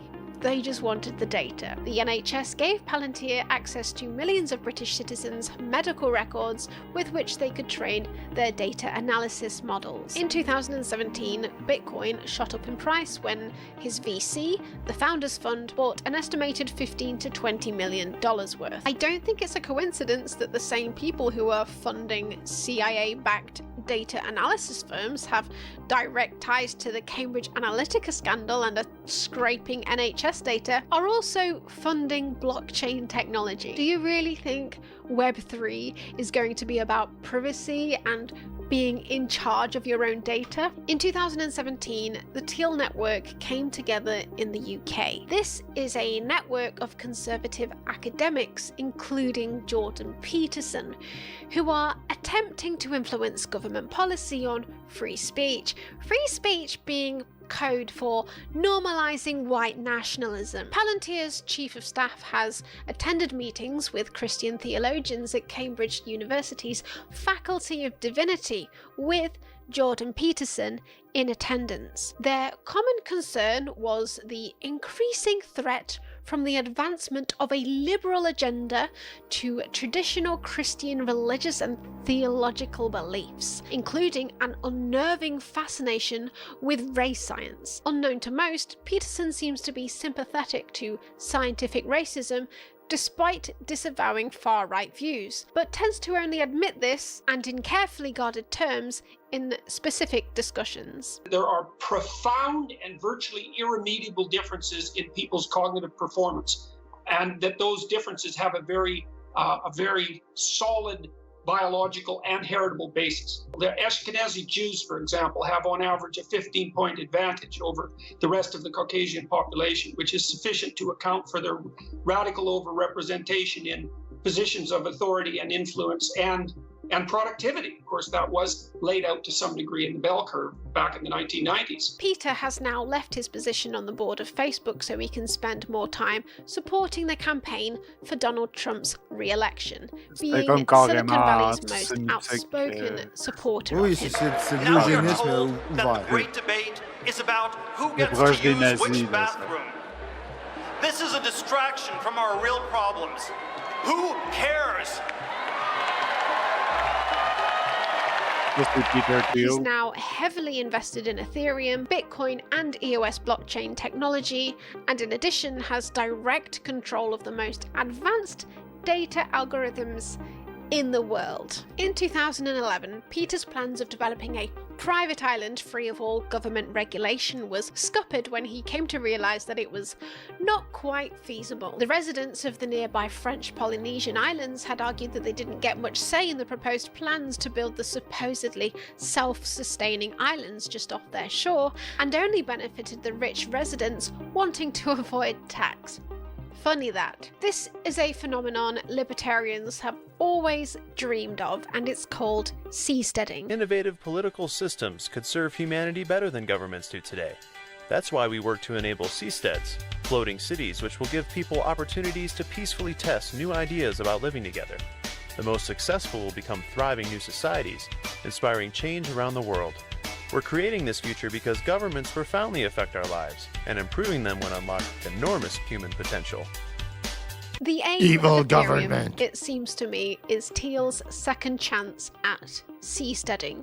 He wants to cyber seastead on a cloud economy, beholden to no government regulations and no tax.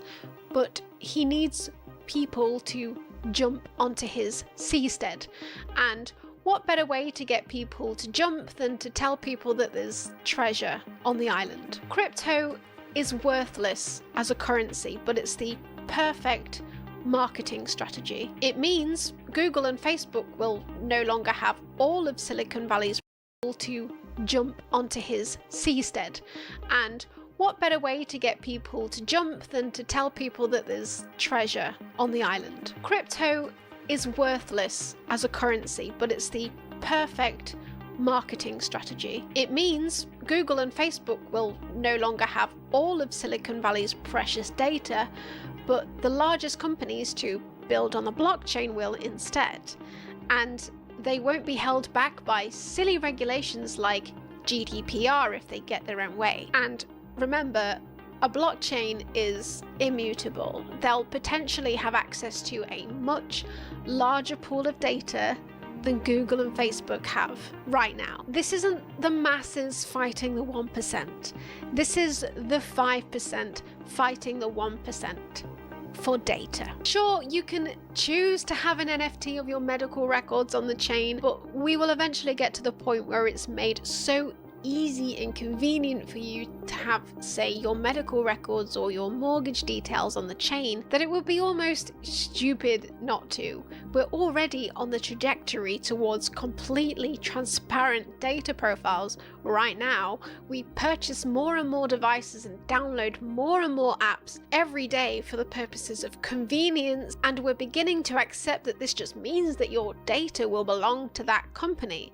But in the future, it will belong to all companies that build on the blockchain. It would be stupid not to build your app on the blockchain. There would be no hope of your tech startup being competitive if you didn't. As Satoshi Nakamoto said himself, it takes advantage of the nature of information being easy to spread, but hard to stifle. They would like a society governed by code written by them, without having to deal with the inconvenient nuances of a progressing society involving racial tensions or the experiences of trans people or Congress holding them back with rules and regulations. But the world isn't a logic puzzle that a Russian computer programmer can just code us out of. The human experience will never escape feelings and needs that go beyond rigid code. This is a utopian vision based on an engineer's entirely systemic analysis of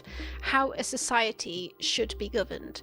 Cultural and political contexts eradicated. The entire system is hard-coded to realise the whims of the richest in society. A free market is a type of democracy, but one where the poor get the fewest votes.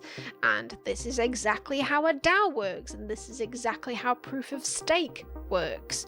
Consensus power over the whole chain for the rich. Crumbs for the poor. And you'll be so poor, you'll be compelled to sell more of your data to the rich. This was already proven with the catastrophic failure of Ethereum's first ever DAO, the DAO, when the blockchain was hard forked to reverse a hack, draining their investors of $50 million. The VCs didn't want to lose their money, so they changed the rules. The unforked chain, Ethereum Classic, still exists, but its crypto is only worth $25 now. So I wonder why most people chose the chain that the rich people chose. And if you really want a sinking realization of how bad this could get if it were devoid of any regulation, just Google assassination politics. Back to present day, and blockchain technology advocates are pushing the idea of social media on the blockchain. On a protocol which records the history of everything you've ever done online, the incentive to remain completely anonymous is absolutely paramount.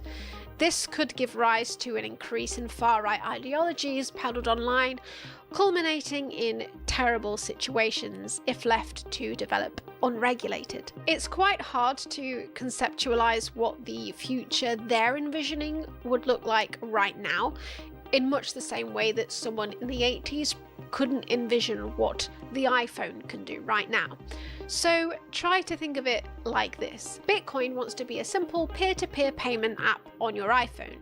Ethereum wants to be the iPhone. All of the data on the blockchain is the large chip in this iPhone. It's a ginormous database of everybody's medical records, social media presence, past and present, financial history, your life. On va faire Kevin, mais ça a passé de mode. Story, your Comme logs, your Doge, hates, genre un des every... meme coins les plus populaires, c'est Doge, là, c'est le chien. Les meme coins, c'est genre... Genre c'est le bas de dérivatif de l'échelle. la valeur figurée de... Ouais, Ouais. non, mais c'est genre, c'est basé sur la valeur figurative de meme.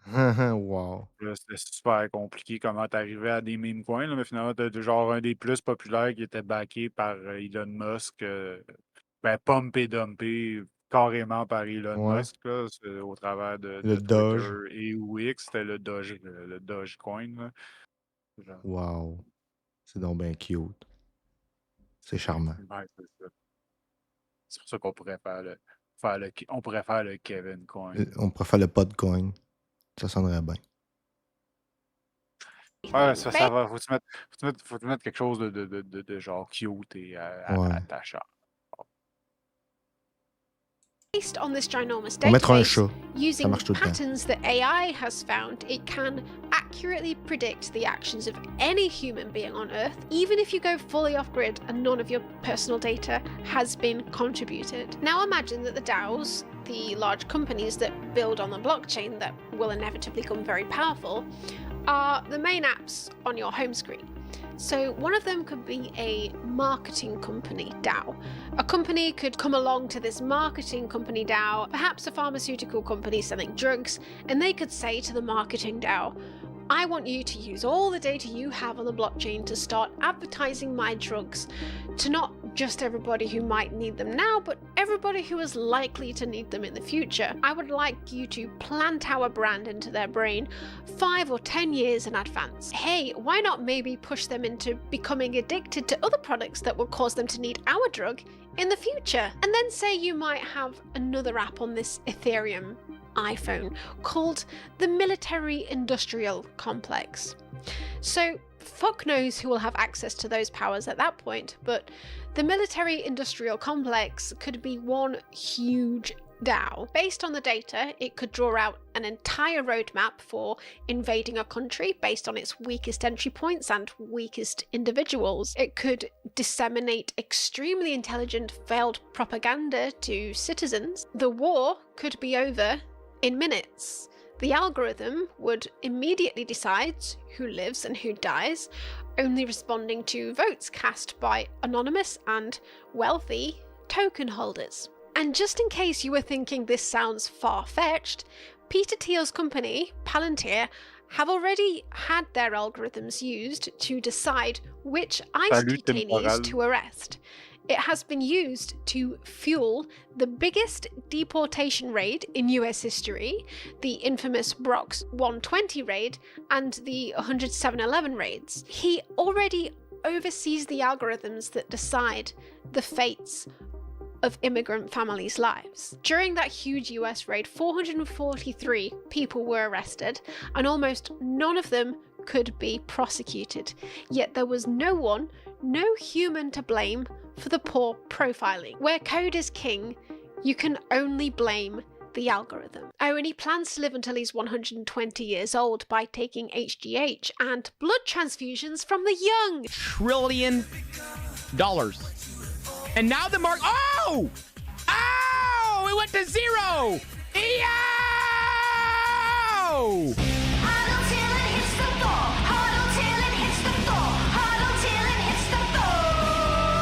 But will the data revolution happen? That's a tough one.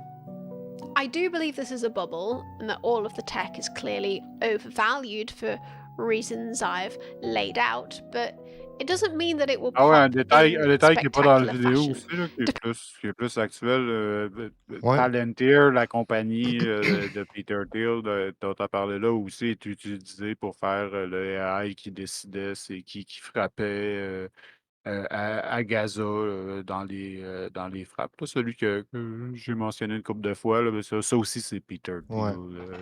Thiel et sa compagnie Palantir qui a fourni C'est le fun, hein? C'est pour, pas de notre faute, c'est l'algorithme. pour les frappes qui ont fait un ratio de 1 pour 20 victimes civiles pour chaque alleged terroriste. Bref. Ah ouais, mais l'ordi... Décidé par un algorithme. Oui, c'est ça. Le AI, lui, il a calculé que le jeu, hein, ça en valait la chandelle, puis que, tu sais, il a pesé ça. Lui, il est objectif, lui. Hein? C'est pas de notre faute. Ben, je sais pas c'est genre... C'est qui prend la décision Ouais. du calcul, genre si ça en vaut la peine ou pas, mais en tout cas, c'est un algorithme qui décidait c'était qui les targets. Ah ouais. Ça. Puis basé sur du data qui est collecté par Palantir. Ah ouais, tout pink. Les Asimov et les Frank Herbert capoteraient de voir ce qui existe aujourd'hui. Là.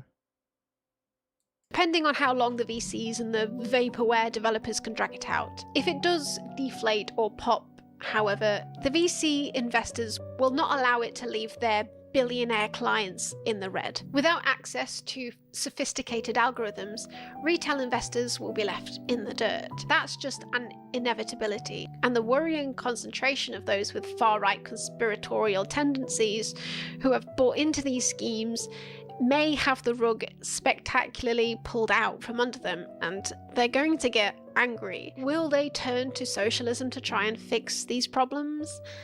I don't think so. The crypto evangelist population skews heavily towards a sort of new age, libertarian, anti-government, right-wingism, and when they see their financial dreams evaporate, they will likely set their sights for revenge on the things that they already despise.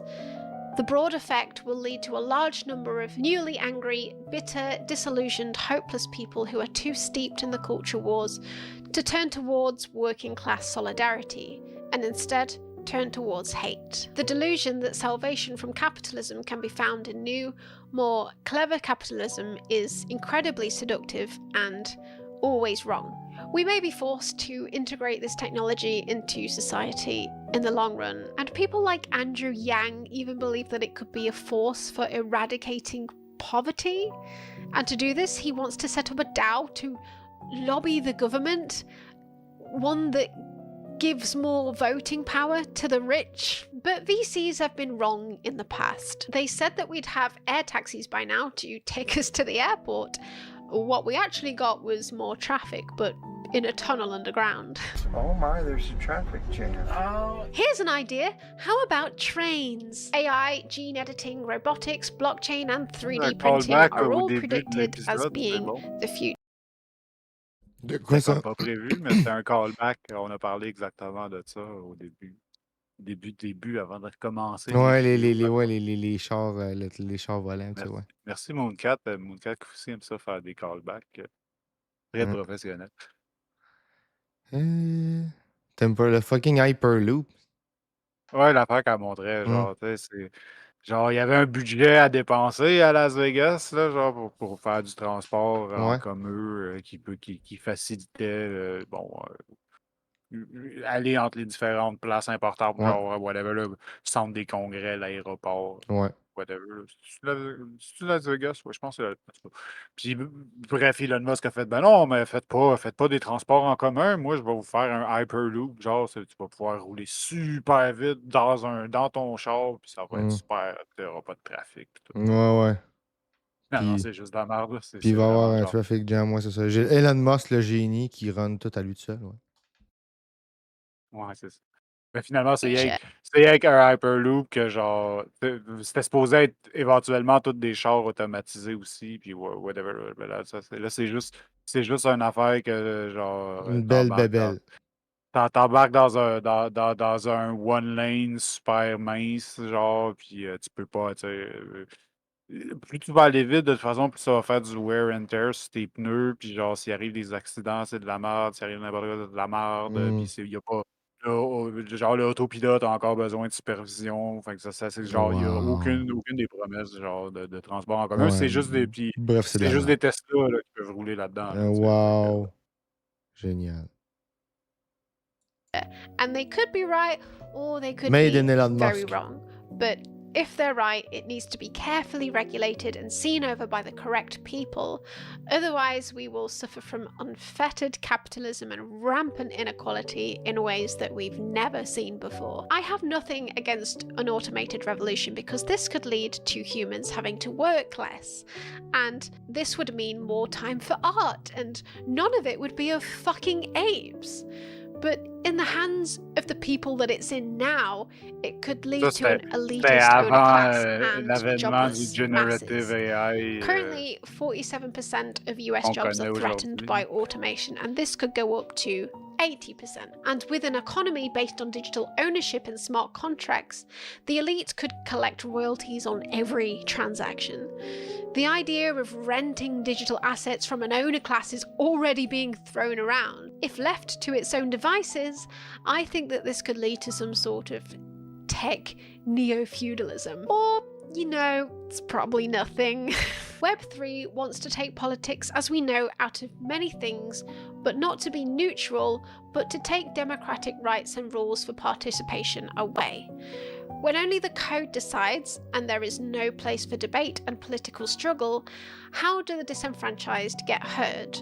How do the powerless organise and revolt? Politics is about struggles, about people having different interests and fighting for them, and often against their political opponents. Web3 doesn't want to stay out of it. It wants it to stop. Whether it happens or not, the conclusion that I've come to is this. Satoshi Nakamoto created blockchain technology after the financial crash in 2008 and successfully marketed it as giving power back to the people.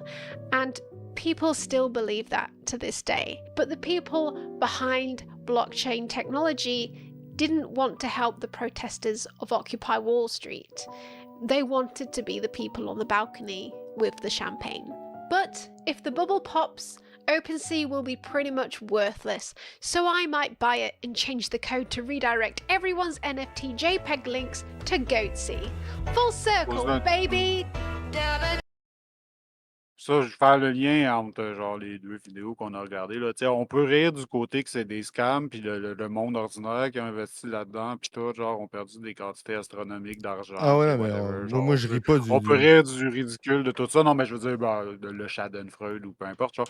Bon, mais genre, la réalité en arrière de ça, c'est qu'il y a des quantités immenses d'argent qui ont été investis, qui ont été engouffrés dans ce pit-là, qui sont allés dans les poches des personnages comme Peter Thiel puis tout le kit. Genre, ça a été une forme d'accumulation primitive. Puis Ça a créé une concentration de richesse dans les mains d'un certain lot. puis aussi, ils ont créé beaucoup de data et beaucoup d'infrastructures de ce que Varoufakis plutôt décrivait là, comme le capital cloud. C'est une autre forme justement d'accumulation primitive. Là, fait que même si c'est pas les bitcoins qui vont nous opprimer, genre, parce que c'est un futur maximaliste, ça n'a pas l'air d'être parti pour se passer, genre. Sauf ce capital-là est quand même allé quelque part, ça a quand même créé des nouveaux lords. Exact. Il y a des gens qui se sont élevés à la position de lord par ce biais-là.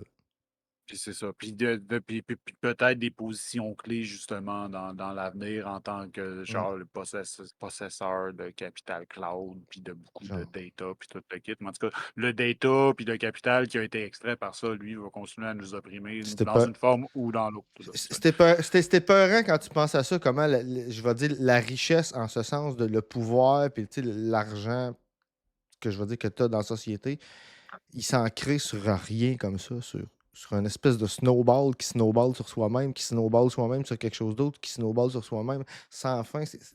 C'est hallucinant. Écoute, sincèrement, il va falloir écouter un des. Je sais que tu n'aimes pas tant le Prof Wolf, là, parce qu'il est souvent en entrevue avec lui, mais c'est un autre économiste qui s'appelle. Si j'ai un blanc sur son nom. C'est-tu Anderson, quelque chose comme ça. En tout cas, il parle de ce phénomène-là, mais lui, il en parle par rapport aux propriétaires, du fait de gens qui vivent sur du capital qui ne vient pas de quelque chose qui a été produit ou whatever quoi, qui rajoutent pas rien à l'économie, puis qui font juste pomper la valeur de d'autres mondes qui la produisent, puis que ça crée une nouvelle classe de nobles. Le phénomène, c'est un spécialiste de la dette. Il est plutôt intéressant à écouter. On l'écoutera maintenant. Je trouverai une vidéo sur ce sujet-là en particulier. The Coinbase app has got my man in trance. Now he's trying to say this is the future of finance. I tried to say your money stuck with HSBC. On a perdu des sous-titres dans les dernières minutes. J'ai dû m'expliquer à un moment donné. Ah là, il n'y en a pas parce que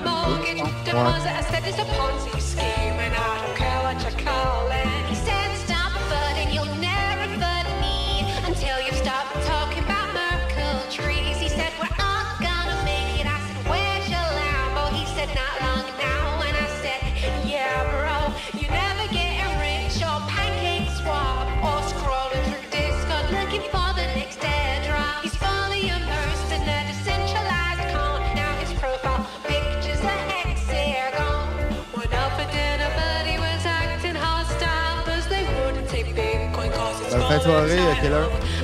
Fin de soirée, on a peut-être pas.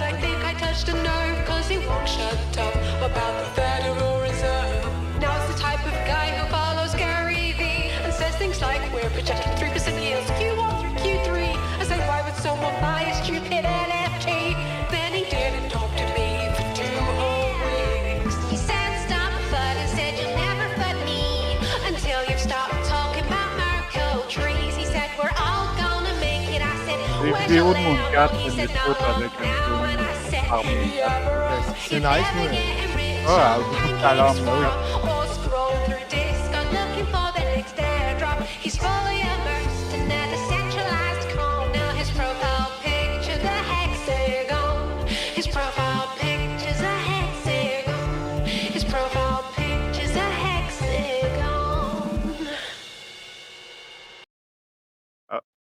Le pogo est épeurant, on a l'air d'apprécier.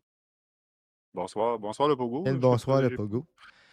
on t'a pas salué encore, là. Je sais pas quand est-ce que tu es arrivé. Ou tu arrives juste à la fin, mais c'est ça. Je pense que nous autres, Ouais, on s'est rendu à minuit, puis ouais.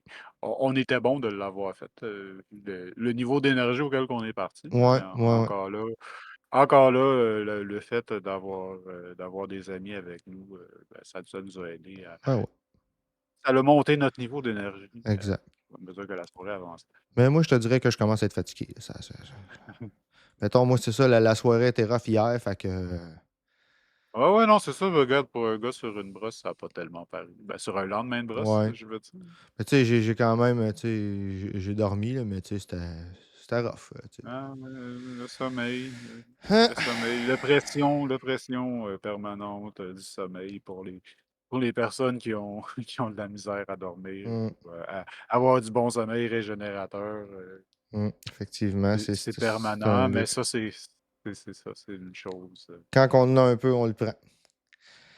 Fait que Ouais, c'est ça. c'était pas mal ça. Écoute, moi, ça serait mon mot de la fin. Je sais pas si toi, t'avais. Ah, t'étais-tu avec lui, Queen Bobette? Dis-moi en plus. Ah, ben, sais-tu quoi? Tu guess right, Queen Bobette. J'ai eu à dormir les fesses à l'air parce que mon chum m'a ramassé. Écoute, j'ai blackouté la fin de la soirée. C'était vraiment pas chic. Je l'ai dit en début de show. Je sais pas si t'étais là, là. Mais non, c'est ça. Écoute, des fois, la brosse au vin, là, c'est ça. C'est ça. Le vino. Ouais. Ouais, ouais, non, non, sérieusement. Ah, c'est traître le vin, là. Oui, non, mais c'est C'est pas genre. juste ça. Écoute, il y a des fois, des fois, tu pars, puis ça rentre, puis tu te dis, ouais, c'est ça, puis ouais, Ouais, c'est ça, ouais, c'est ça, c'est ça. ouais, ouais. Ouais, ma dernière fois que j'ai fait ça, ça date de 2019, je pense. Ouais, non, non, 2018. écoute, des fois, tu vires une brosse parce qu'il faut que tu copes. Tu sais, si tu fais ça tous les soirs, c'est pas correct, mais tu sais, des fois, ça en prend une.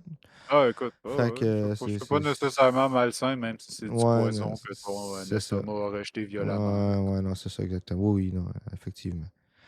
Je juge pas. Je juge pas plus la Ah, boisson. écoute. Ah, vous jugez pas ma drogue de prédilection à moi. Ah, non, non, mais écoute, moi, je te dirais que c'est plutôt rare que je blackout de même, là, mais je te dirais que là, je sais pas, le vino, il y a vino. Ouais, C'est ça, c'était ça. c'est ça. Fait que, écoute, sur ce, on vous laisse avec notre générique habituel ainsi que Kevin. Ouais, ben Le... c'est ça. Ben nous, on va remercier tout le monde Oui, merci tout de le monde. façon habituelle et professionnelle, Et tout pas le monde qui a été professionnel. là. Tout le monde qui a chatté, les lurkers, les personnes qui nous ont supportés avec des bits et des subscribers. Merci beaucoup. Euh, on Bonne continue nuit, à faire Queen ça. Babette. On continue à faire ça parce qu'il y a des gens, en fait, qui nous Ben encouragent oui. et sont là. Donc, Juste le votre fait seule d'être présence là, nous c'est encourage, ça, c'est ça. exactement. Juste le fait d'être là, c'est suffisant, puis ça nous fait plaisir. Fait qu'on vous remercie Puis, chaleureusement. ouais, pour ceux qui ne savent pas, ou qui ont besoin d'un rappel, on a aussi un Discord Ouais. qui commence à grossir tranquillement pas vite. Ouais, On écoute, il commence va à falloir avoir commencer à penser à mettre du contenu là-dessus. Ouais, c'est ça. C'est un outil dont on se sert de toute façon, Discord, dans la mécanique du show. Donc, on est tout le temps là. C'est une place que vous êtes garanti de pouvoir je sais pas, nous atteindre avec vos suggestions ou c'est ça, la communauté Effectivement. avec les discussions. Puis aussi les médias sociaux. On vous encourage à continuer à le partager à vos amis à l'extérieur, en fait, là, de notre cercle, là, parce que ben, le nombre de followers stagne un peu, puis Mm. ben, c'est pas un bon signe pour la santé de la chaîne, etc., etc. Bon, Puis, ça, moi, je m'attends à avoir des pics à différents moments, puis d'avoir des stagnations à différents moments. Je trouve que c'est un peu ça, normal c'est aussi. normal, mais il faut qu'on Bah fasse un oui. push, je pense, pour, Bah oui. parce que, tu sais, on en parle tout le temps un peu à mesure, puis, tu Bah sais, oui, on fait pour que la communauté reste active, il bah faut oui, bah oui. qu'on grandisse On toujours va. un petit Ouais, peu. ouais. Mais bref, Écoute, c'est ça. on est. Puis merci à tout le monde. Moi, je dis on est des gauchistes, faut s'assumer, on n'est pas bon pour se vendre, fait qu'il va falloir faire Va falloir penser à notre vente, à notre pub et à notre.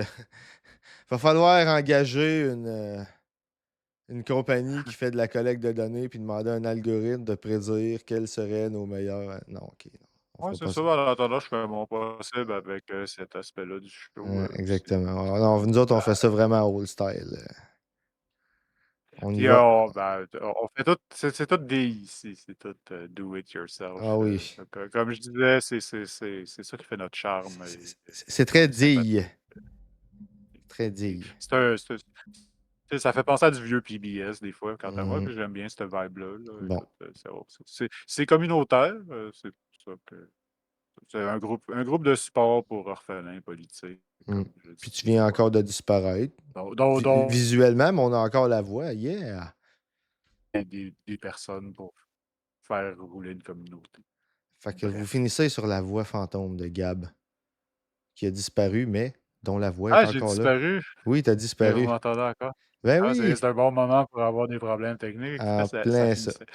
Fait qu'on va transférer. On va se revoir, Ah, bon. lundi T'es revenu?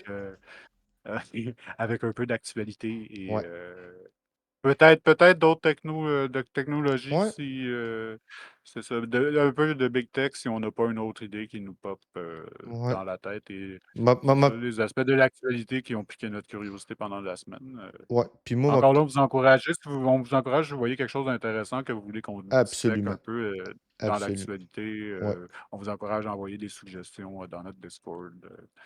Avec des liens, c'est toujours mieux là, Ouais. pour le contenu pertinent. Ouais. Fait on va regarder ça, puis c'est ça lundi. Moi, on va peut-être regarder quelque chose, puis de l'intelligence artificielle lundi. En tout cas, je checkerai ça. On va vous arriver avec quelque chose. Je pense pas que je pense pas que ça nous arrive de manquer de sujet ou de quoi que ce soit. Fait que on va vous arriver avec quelque chose. Bon, ben, bonne nuit à Fait tous, qu'on bonne souhaite fin de semaine. Et, prenez soin de vous et vos proches. bonne fin de soirée.